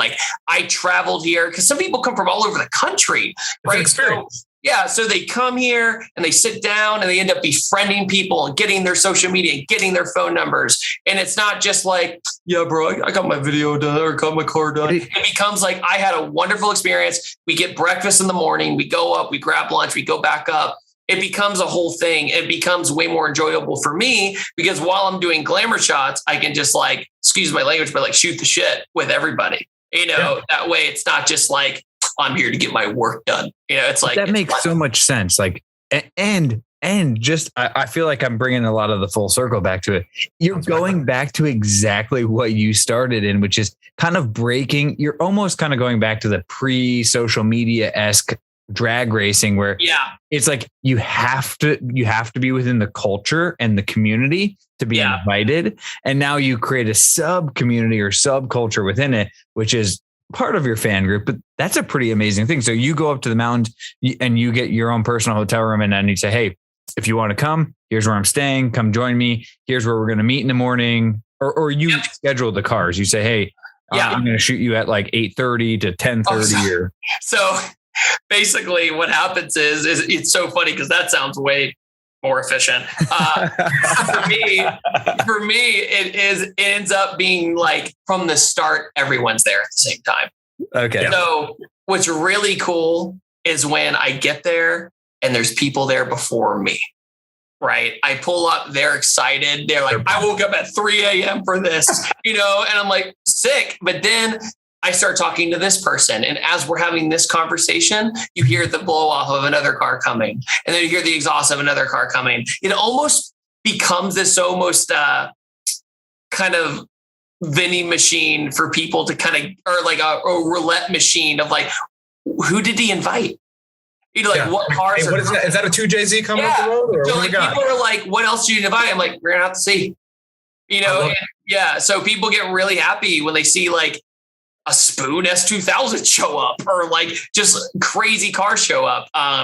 Especially like the wacky sleepers, they're the best. I mean, like the really silly ones. But yeah, I've definitely angled it into a more efficient system because I've realized that car reviews aren't topical. They can be released whenever, right? They don't have to be like right now. Like it's not like a new sports car comes out and you need to be the first person to review it, right? It's like, oh yeah, this is timeless. This is just fun information about a modified car. It's such great evergreen content too for people to always pull back and go through. COVID. Like during COVID, like what's hilarious is this mountain stuff I'm telling you, I did it as an experiment in January of 2020. I didn't even know COVID was coming. I was like, let me try this new way of doing things. And oh my God, like it saved my channel. Like it was amazing. And then in July, I did it again. Like I was like, I made it to 6 months. Let's do it again and make it to the end of the year. And I remember in one day I did 8 cars and it about killed me. That's a lot. Yeah. And so now you're batching your filming, right? So you do these meetups. Obviously, I'm sure there's like one-offs that you're doing locally and someone and that keeps the sustainability of the channel. But now you're uploading Tuesday, Thursday, Sunday. Yep. So 3 days a week. Yeah. You have to come up with some kind of system where you're going to go nuts, right? So how many cars typically do you bring when you go to one of these batch filming? So I think a great way to look at it is, when does my voice start going out? And what's really interesting is I'll answer your question first. And I have a really good point. I think for sure. Usually ballpark a day is usually about 5. Okay. But a slow day is 3, and then a really harsh day, typically a weekend, like a Friday, it's usually like 6 or 7. And every time I do that, I'm like, never do that again. And then I end up doing it again because of course. But what's really interesting is we keep saying in this podcast, we're celebrating 10 years. And what really almost like makes me so grateful for all my experience is my ability to just ad lib almost entire videos now. Because I go in, say I drive a new Subaru, right? I've driven every other Subaru. Yeah. So I can mentally compare every experience I've ever had in other Subarus. So now I can back catalog with my brain, almost like a library of like, oh yeah, remember that time I drove the Hawkeye? This is what I liked about this one. Remember that time I drove the Blobeye? That's why I like this one. This one's a mix of these 2 other ones I drove. And so then you get in the car, you focus on just the basic information first. That's the homework. I call it the homework. If there's a car I've never driven before, I read the history of it, why the company built it, what was their main competitor, why is it here? Like, what was the reason for the existence? That's my first goal. And if you ever notice, I get that stuff out of the way. Like I always do the historical stuff and the factual stuff in the earlier part of the video. And then I go full blown emotional and I'll just be honest, opinion after that. And that way I can really focus on the facts, the numbers, all that stuff. And then I can just go right off of the emotions of how do I feel, how like the issues this person had. What did he break on it? Like I try to make my videos as warnings for other people. Like for example, let's talk about your S4. Here's what you get into. Right. Oh, and real quick on the S4, you got berated for the bi-turbo on the S4. I know, but it's so funny. Like people in the comments go nuts. I'm sorry, like your car brakes a lot. No offense. Like it's just how it is. But I'd rather tell a teenager who's 16 that it's a high maintenance car and not get them in a money pit. Because to me, that's morally responsible. That's just me. That's not me being a high horse. But if you have the power, don't mislead people into a bad decision. Like that's why people can't stand that nowadays. I just tell people, if you want horsepower, go get a car with a warranty.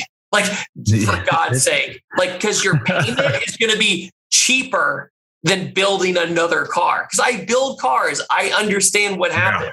Right. So honest to God, like we have things like the Shelby GT500 and the C7 ZR1 where, look, those are out of reach cars, but look what they do.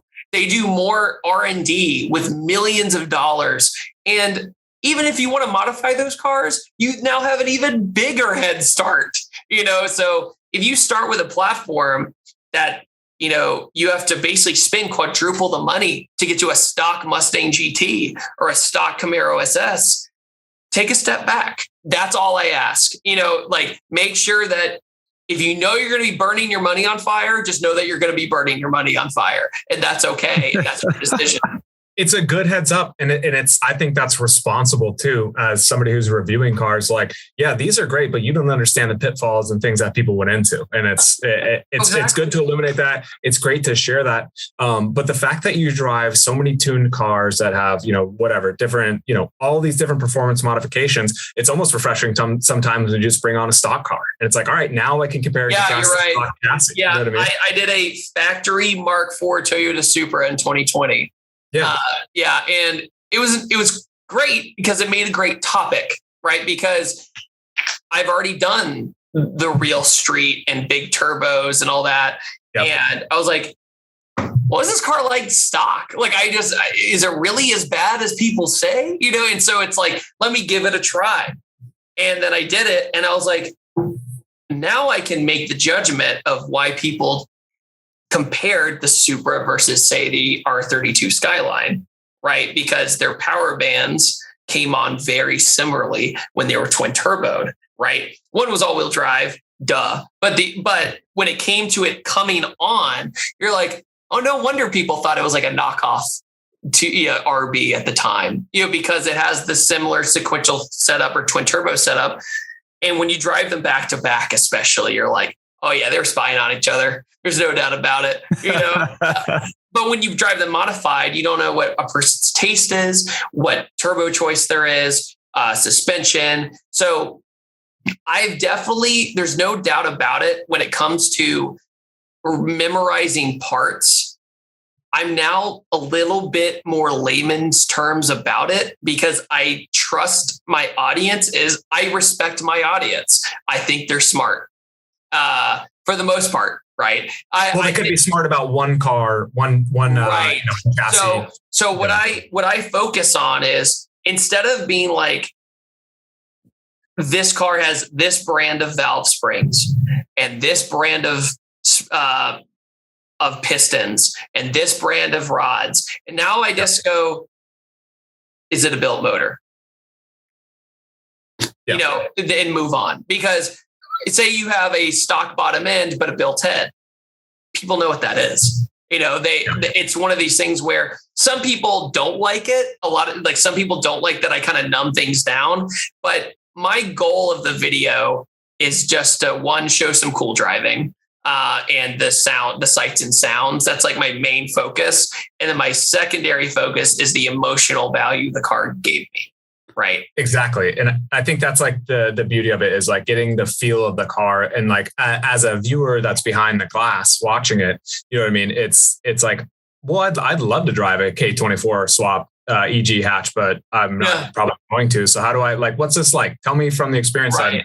As much as we care about some of these swaps and details, I'd rather hear from somebody who's driven a ton of cars. Like, this is what it's like. Sure. Here's what's scary about it. Here's what's good. It's a maniac, but yeah, it's fun, etc. So it's crazy.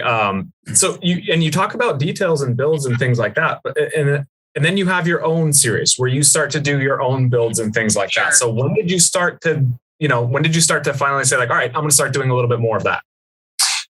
Right around, I would say early 2015, because a friend of mine named Ben, super cool guy, Ben Maddock, shout out to you. He was I think he graduated, I believe, I'm sorry, Ben, if you're listening, in engineering at Virginia Tech, smart guy. And he got to be decently smart. Yeah, for sure. Yeah.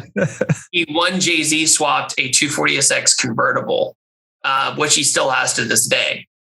And Ben and his group of friends, they swapped it super fast. Like they got it done really fast when it comes to project car timelines, right? Yeah. And I was like, I should do something. They're like, yeah, bro, you should. I was like, okay. And so I hunted for a 240 and I didn't have any intention of like keeping to do projects. I was just like, this will be like a project for me. It'll be fun. And the 240 series, I think I did it at the perfect time because it made people realize that I suck with a wrench because I was never taught. I was never taught how to use tools. I had nobody in the family. So people saw me struggle, right? And go, humility. Yeah, you're human. But I had to power through those hate comments pretty good back then. And, like you're doing this wrong, you're doing this wrong, you're doing this wrong. I'm like, I know. That's why I'm doing this. Because I had no experts. Yeah. But eventually I realized that I'm just not a great tech. I came to the conclusion that I have my strengths and weaknesses.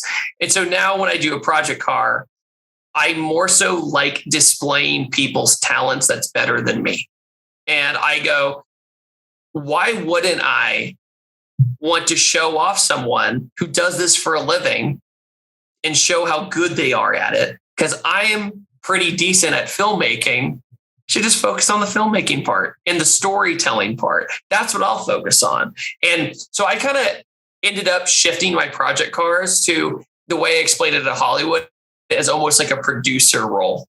It's like, I'll fund it. I'll figure out what videos I want to make. And then I'll have friends who are techs who I'll gladly pay for their time. Right. And I'll show them off. And a lot of people did not like that. They wanted me to be the end all be all, do everything myself. And if that was the case, my 240 would have never been driven ever. Like, it's just one of those things where I just didn't have the knowledge of putting the car together. And me telling a lot of my subscribers that, I lost a lot of people. Like, because they were just like, you're not a real car guy and blah, blah, blah. And to me, at the time it hurt. But now in hindsight, it was one of the best things I ever did because I think I was able to tell my audience that, like, look, I know what I'm good at and I'm going to be confident in that rather than expectation. Right. Rather than try to follow this dream of let's go back to math and chemistry class and tech. I was terrible at it. Right. So why would my non-engineering brain be good at building an engine? I mean, like when I see something, I see the whole thing at once, right? I don't go, this goes to this, goes to this. And over the years, I've gotten way better at it. But during that first era of building that 240, I felt like the dumbest person on the planet. Like, I was like, I really took way too big of a bite. It's a different perspective of looking at your channel because JP's been a long time subscriber and I have not. And so I did kind of a deep dive in a different way on your channel.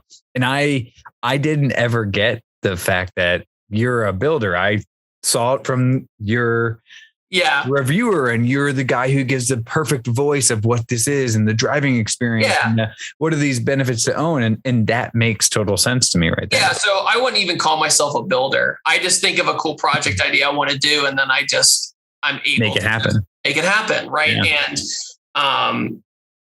And also, I mean, let's be real. The review stuff is my bread and butter and it probably will always be. But it's not only what's on your channel. So I want to pull it back to like the reviews are batched, they're put together and obviously not always, but you have a great methodology to that. But there are so many other topics that you put on your channel. Like I'm just looking at your top here, right? So how do you come up with video ideas? How do you fulfill your, 3 times a week schedule that you have to fill? Do you have like a big whiteboard? Do you have a notepad that you're putting ideas down on? How do you manage that workflow to do that? Here it is. There it is. Screenshot that if you really want to see. Pages on pages on pages. I have a very organized calendar. I can tell you that. Well, to be honest with you, some of the times my videos are made up the day before. And I mean, because I'm in a good place sometimes where I can get an email saying, hey, we need you in London tomorrow. I'm like, okay. And I just go do it. Right. And I'm like, okay, now I got to get back and edit this. But at the same time, I try to have a split. Like I experiment a lot. And does it hurt my channel? 100%. I could just totally do the same thing forever and ever and ever. But one, my audience would get way too bored. And so two, right. And two, so would I. I would never have any form of creative control ever again because I would be owned by this bread and butter. Right. So yeah, I would say I want to be very clear. This is not a pity party statement. I would say I'm one of the most inconsistent viewed car channels out there today. That's over 1 million subscribers because people are very keen on their preferences. So like they came for those Evo videos or they came for the Mustang videos or they came for the Civic videos or they only came for insert whatever here. And sometimes when I try to do something completely different, it's like I'm back to 1,000 subscribers. You know what I mean? It's like right back to square one. And I can tell you those days are awful, but at the same time, it gives me a little bit of like, okay, now I know. Like push the boundaries, don't ever do this again. Yeah, you got to push the boundaries a little bit, but at the same time, every time you push the boundary, you might. I mean, okay, you're not. Some of the videos on the top here aren't getting great views. They're still getting good views, and you know what? Maybe of the 50 or 90 or 100 or 200,000 subscribers or viewers that watch that video, maybe 2,000 of them were interested in that topic, and you got them for that video. So maybe pushing the boundaries a little too far, but you push it just to the point to get enough people to pull them back in. And now they have a little more content. Now the Mustang guy might not want to watch the Honda Civic del Sol, which is honestly one of my favorite videos I watch all day today because that's one of my dream cars. I don't know why. Can't tell you why. Oh man, I have a great fact on that one. Yeah, go for it. So get this. So there's a funny saying on YouTube that I didn't patent it or anything, but a lot of people have definitely borrowed is the more passionate you are about a video, the worse it does. 100%. And what's really interesting is the videos that do the worst on my channel have the best watch time every single time. That makes sense. The enthusiast. Yeah. So you hit a niche. So if I definitely did something right, but the packaging wasn't good or it just didn't entice enough people. So like, it's so funny. I've done these really niche videos sometimes and the watch time is through the roof.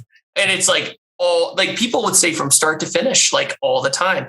And I know that sounds kind of weird for people who don't do YouTube, but that's very rare. It's very rare for your audience to say the entire video. Well, you're looking at like a 17-minute video. Your probably average watch time is much less than, I was going to say much less than 8 minutes. 50% of the viewing is probably in that. Yeah. If you have a 10-minute video, if you're right around like 6 to 7 minutes, you're real good. Like you're real good. Yeah. Real good. Yeah. So that's usually where I land is around the 6-minute mark, 7-minute mark. And so when you get these videos that bomb and then you look at the watch time, you're like, I knew I was onto something. You're like, somebody got it. Yeah. You're like, dang it, man. But those topics are interesting to me because I never explore them. Right. And so I have to take those chances sometimes just for my own sanity. And I think all YouTubers like should definitely try their best to stray away sometimes. I'm not saying all the time, but definitely experiment when you have a big audience at least once or twice a month, I would say. That way you can, if you land, guess what? You have a brand new video series. You know what I mean? Like if it actually lands, you have a whole new thing. Like it's kind of dwindled down now because it became a huge YouTube trend now. But like the Judge by That Dude in Blue videos and me going through my viewers' builds, the first video I ever did of that got like 600 something thousand views. It was a banger. And so I did that for like 2 years. You know what I mean? So if I had a day where things were slow, it's like, I'll just do the Judge. I'll just do that video. It'd be great. You know, so you have like a separate email that's specifically. Yeah. So just have separate email, have people send in their projects, and I just go through them with all my freaking knowledge that's in my brain, I guess. You know, just go. Well, I love what you do though, because like taking chances is a lot of people are scared to do with their YouTube channels. And I think a lot of times that just leaves them wondering, like, what if I did? Yeah. You know what I mean? And you say, all right, well, I'm going to do it. Maybe I hit a niche, maybe I don't, but like, at least I'm going to take the chance. It's not going to be detrimental. You're not going to lose, 10,000 subscribers because you put a strange video about a K car or something weird, right? Which kind of brings me like you try things new. You always get into new communities. A big piece that we wanted to touch on too. It's like kind of like the current thing and also going into the future. But you now have your own, Patterson Car Care. So you have this. You get into detailing community. So how did this start? Because detailing's all around. When you go to car shows, it's like, I used to do the Cars and Coffee in Portland. It's like, don't show up with a dirty car, make sure your looks good, everything like that. So like, how did this kick off? Talk about like the partnership if you'd like to. I'd love to hear about that. Yeah. So I made a video. I promise it all connects. I made a video pranking my fiance's friend while she was at work. We took her car. I jokingly told her that I was going to do a car review on her car. And it was this, sorry, Emily, it was a piece of junk Honda Accord. Like it was rough. Yeah. And I was like, I have a great idea. So, and thankfully this one time I said that I had a great idea. It was a great idea. So it worked out. So took her car at her work shift. She worked at Starbucks. I walked into Starbucks when she was opening, putting the pastries out. Took her keys, walked back out, drove all the way back to my house, and then we dipped the entire car lime green. And then she got off work and saw the car. And the video did really well. It got like 1 million or 2 views or something.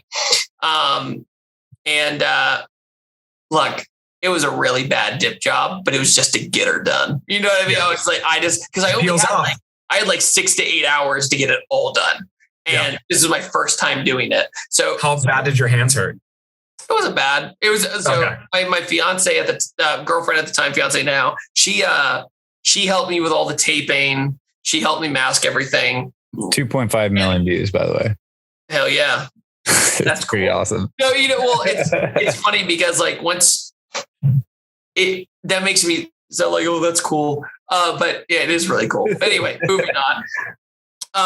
Essentially that worked out, but then people kept sending Fonzie from Dip Your Car the video, and everyone's like, look how bad his form is. It's so bad. And I'm like, yeah, you're right. No, duh. And so Fonzie hits me up and basically does like, I can't remember if he did a reaction video or not. Either way, he messaged me. He goes, hey man, would you like to ever come down and like properly learn how to do it? He said, yeah, that sounds awesome. So it came down and he made his own plastic up color called Dude Blue. Nice. And he actually sells it on his Dip Your Car site. And shout out Fonzie. Yeah. Shout out. Yeah. And then went down there and I practiced and I tried and did it again, practiced it again, got it. And then after that, we were walking into his lobby and he had some detail product stuff called Honest Wash. And I was like, I've heard good reviews about that stuff. He was like, yeah, we make it. I was like, oh. And so we start talking about everything. He goes, yeah, man, I'd love to do something with you. I just don't know what yet. And so we end up talking. And then eventually we ended up launching Patterson Car Care about a year-ish later.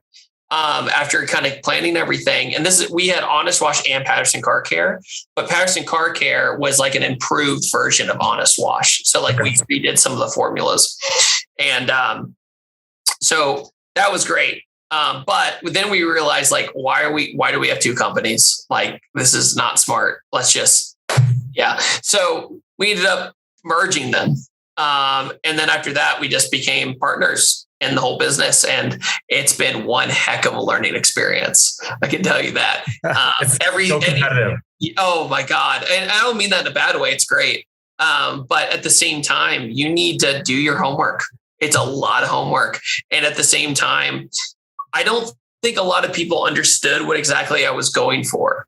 I think a lot of people were thinking I was trying to go after like the dude who details his car for 40 hours. You know what I mean? MONYC. Yeah, exactly. Like genius people, right? Obsessed and I was like, yeah. And so our entire business model, or like our mission statement, as you were, was let's make premium product that people can afford. And if they just want to wash their car once a month or whatever, they'll have a great option. And it was that simple. And we got attacked by every detail once, you know, and it was definitely a learning curve. And I think once we really made it clear that we weren't just rebranded and everything else, because look, that's really common in the industry, and there's nothing. Look, I don't think there's anything wrong with that. Common in every industry. That's in every mass production, and then slap it on, make yours. I mean, they do it in wine. I was about to say, you do it in alcohol. Every celebrity who does an alcohol is just rebranded. Oh, of course. Yeah. And so I was just like, you know what? Like, we believe in what we do. This is our message, and if you don't want to believe it, that's fine, right? And what's really great was when people did finally try it, we've only heard pretty much good things. That's awesome. And like, I think the worst ever hate email we ever got was like, your label sucks. I think that was like the worst thing we've ever gotten. Like, and look, to be fair, we're going to redo our bottles and everything next year, probably, because Patterson Car Care from 2018, 2019, it was almost like a beta test, you know, like kind of like, what can we learn from this experience? Right. And we've learned a lot, and we're like, let's definitely take it to the next level. And just see what people think, and hopefully they like it. And it's been really great, especially going to like boots on the ground events, you know, like showing people the product, telling people why it's great, and why it works so well. And especially our wheel cleaner, like that stuff is such a cheat code. I mean, we get questions from a lot of people about that stuff, including some people in the industry. And we're like, you know what I mean? Like, that's ours, baby. That's ours. So we're really happy about that. That's like a good gateway for Patterson Car Care. Try the wheel cleaner first, because that kind of represents the rest of the company.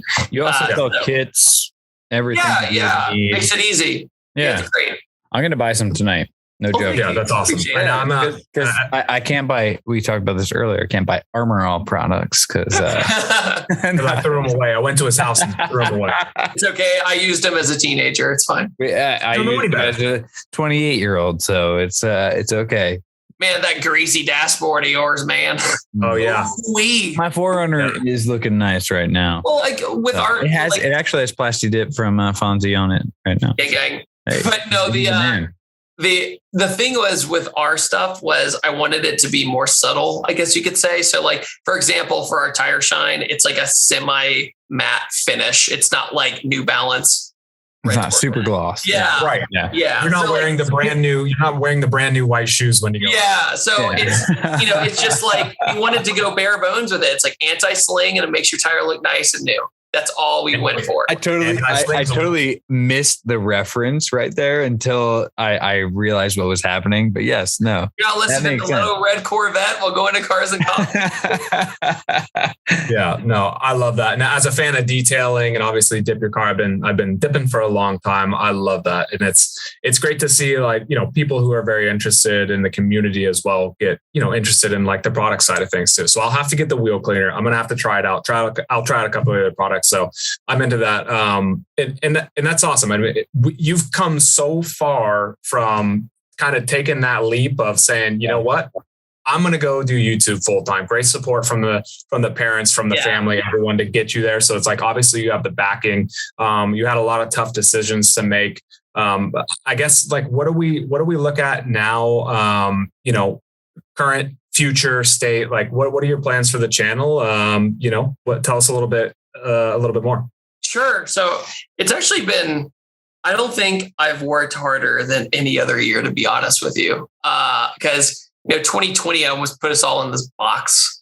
And this year, I just gone crazy. I've spread myself very thin. Like right before this podcast, I was editing, so it was just like, and the future really to me is where can I go next as well, while also running YouTube. So I currently work with a company called Jelly Smack, and they help me with Facebook. So they help me reformat my stuff for Facebook. And that my Facebook page was dormant. Right. And I was like, I should probably use this. So I've been really putting resources into having I had no idea how different the audience was on Facebook. Because to give you a quick nutshell story, when I was in 8th grade, I played Xbox with this dude. We became online friends. Right. And we were really close, and then life happens and you spread apart and you stop gaming. I got an email from him a month ago going, "Are you the David I saw on Facebook?" It's like, are you Mike? Yeah. No he way. had no idea that I did YouTube at all. And Just so crazy. When was the last time you talked to him? You haven't talked to him in 10 years? 10 years. Yeah. It was wild. I was like, there's something here. Right. And so there was that. And then along with that, I'm currently working. I can't really say too much, but I'm currently working with a company that's going to have a streaming app for smart TVs. So in like LGs and other smart TVs, insert brands here, Vizios and all that. It's going to be just an app, kind of like you turn on your TV and it gives you like different channels or whatever. Yep. And you can scroll over and it's all car content. And so eventually some of my videos will be streaming on TV, which is pretty cool. I need that. Well, so you talk about Facebook, and we had Randy Santel. I don't know if you know who he is on the podcast. And he was the first person who opened my eyes up to like Facebook and YouTube don't use the same algorithm and the same formatting for videos. So he literally did the same thing you're doing right now, which is he had to hire a service to you have to basically re-edit his video more or less for Facebook. Yes. So that's what I'm doing, because to be honest with you, I've been a one-man band forever. And it's getting to the point where if I really, really want to go somewhere else, I have to ask for help. Yeah. 100%. And this time around, it's great because they closed caption it.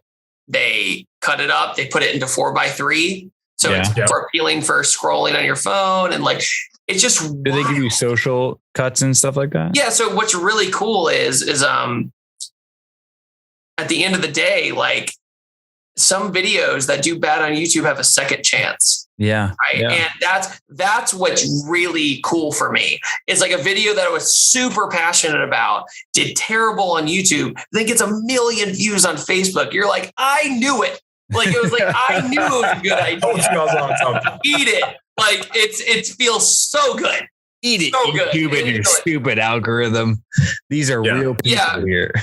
I know. But I mean, because the YouTube algorithm's brutal. Let's be honest. Oh, and it's a joke. It's a machine learned algorithm. Like at least, I'm stretching here. At least Facebook has like people associated to their accounts, where YouTube is. Yeah, there's the thing about YouTube out there. The thing about YouTube that's so tough is if you're in a nutshell, YouTube will say I'm wrong, by the way, when I say this, but I call BS. Oh, we'll call them out. If your video doesn't get on the train after the first 30 minutes to an hour, it won't succeed. You're not the first person who said that. Because every video that doesn't hit like every YouTuber has that one view count that if it makes it there, it gets picked up at the station, right? And if you don't get there, it's done. it will not get to people. They won't send it out. They won't send out impressions. They won't send it out. And you have to remember too, your subscription box isn't your priority anymore. So every impression counts way more in the recommended section. Yeah, so, that aggravates me to no end as a guy who's been with YouTube forever, and I pay for premium, and I've been paying for premium since it came out. The fact that I can't dictate how my algorithm works towards me it drives me nuts. Not only that, but it's like, I don't know where just like 18 to 20-year-old dancing girls ended up on my feed, but I don't know that. Yeah. And well, I mean, I still notoriously get messages from subscribers all the time that say they got unsubscribed from my channel. Like it happens all. Really? No. I have my own. This is not my own parents did. You know who Scotty Kramer is? Yeah. All right. So I somehow like unsubscribed. I have the bell on. I have everything, but I don't get his videos on my personal. Yep. I have to get it on our channel. So I either have to search his channel to watch his videos, or I have to go to this to get the notification. It is so, I don't understand. And I've Googled how to unblock, like whatever it is, nothing out there. Yeah. No, so I sent YouTube support over 200 screenshots of data of people not getting my videos and people getting unsubscribed. And they got right back to you? They did. They just said nothing's wrong. I'm just like, this is a normal activity. Like, I mean, look, a lot of the videos we talked about that bomb, don't get me wrong, they're typically more niche content. Yeah. But when you go from 300,000 to 10,000, I mean, it seems a little fishy, and then you go into your impressions and only 20,000 impressions are out there. And you're like, what? It doesn't make any sense. That's weird. So it's very odd. And I think this is my hypothesis. It's probably not true, but specifically the older YouTubers have a harder time with this because I think those channels have gone through so many different algorithmic changes that it's almost like it gets lost in the fray sometimes because, especially the bell is what in 2016, I had to get YouTube support to like fix my channel because the bell was damaging it so much. And interesting. I'm glad they listened. It was great. Yeah. Well, at least they were somewhat helpful, from a support perspective. I think JP and I's final question is kind of our summary question here on the channel. And so you told us kind of where you're going, what we should look out for. Obviously, there's going to be plenty more content to come and maybe some for some and some for none. So we'll find out who it is and what happens there. But you are an aficionado of YouTube and film. But who do you watch on YouTube when you're bored? And what do you watch in your free time? Obviously, I'm sure you're still watching Matt and the Smoking Tire, but who else is in your repertoire? Well, what's really funny is I rarely watch car YouTube. That's not uncommon at all. That's the chef that doesn't cook at home. We hear it all the time. So you have a guilty pleasure. This is why we love this. It's like, what are you into? You like to watch people build tables like to be fair, like, my YouTube is super nerdy. Like I'm super into learning. That's my number one thing is like when I watch a YouTube video, I want to learn stuff. And so I watch tons of history, like tons of documentaries, stuff like that. Like I'm more of a nonfiction person when it comes to YouTube. So like, who are you watching? There's a few ones. There's one called Let Me Know, like Let Me Know, but you say it fast, like Let Me Know. Yeah. And he does these long form documentaries about really interesting topics. One of the funniest ones, you have to be super into like old school, almost hacker culture to understand his humor, but Internet Historian, I think he's hilarious. Okay. He does these documentaries about internet culture that happened in like the mid 2000s. He was the original Fire Festival documentary. Yeah. He's big. He's huge. There's another one called Windover Productions. Yeah. He does like logistics and stuff. So he did a video all about of like how F1 works in logistics, like how they get everything around the world. Right. And he does a bunch of fun. There's another channel he does called Half is Interesting. I'm just going to pull it up right now. Corridor Crew. They do special effects. They were one of my first ever inspirations for being a YouTuber. Nice. Shout out. Yeah. Shout out to them. Let's see here. Yeah. I'm going to pull up my subscription right now. Here we go. We're getting into it. Yeah. And this is what we love, because we also love to see like, yeah, I mean, this is the classic chef that doesn't cook. Lots of movie stuff. Movie reviewers like Jeremy Johns, Chris Stuckman. You watch Philip DeFranco? Yeah, I'll from time to time I watch Philip DeFranco. Still out there, guys. Yeah. Let's see here. Sorry, I'm like delaying you. Don't be sorry. I love this.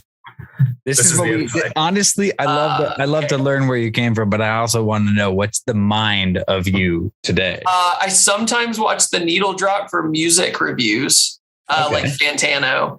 Because if I wasn't a car YouTuber, I would definitely be a movie or music YouTuber. That's definitely what I'd be doing. Yeah. For sure. Let's see here. Jack Fragg's gaming YouTube channel. He does like Call of Duty stuff, and he does stuff. But he has a like beautiful speaking voice. I think he's from the UK. Can't go wrong with that. Is this like stuff you listen to when you're like editing and putting stuff together? Yeah. So like if I'm waiting for a video to export, I'll watch that video real quick. Luckily, your videos are 17 to 30 minutes long, you know. Oh, you know. Infographic show sometimes. Polymatter. I just started watching him. Man, I watch a lot of YouTube. I just realized that. That's like 95, man. This is like our number one medium. A video game channel called Game Ranks. Do you still game? How do you have time for gaming? Really late at night. So this is like how things go down. Ready? So I wake up. Yeah. What's the recipe? I got this office space to force myself to separate work from home. I worked from home for almost 10 years and I was like, I can't do it anymore. Like I can't. So I ended up renting this space out. So I wake up, I go grab whatever for breakfast. I come here and then I come up with a plan for my day, like everything I want to get done. Then if I hit like 6, 7 o'clock, I'm like, you're done.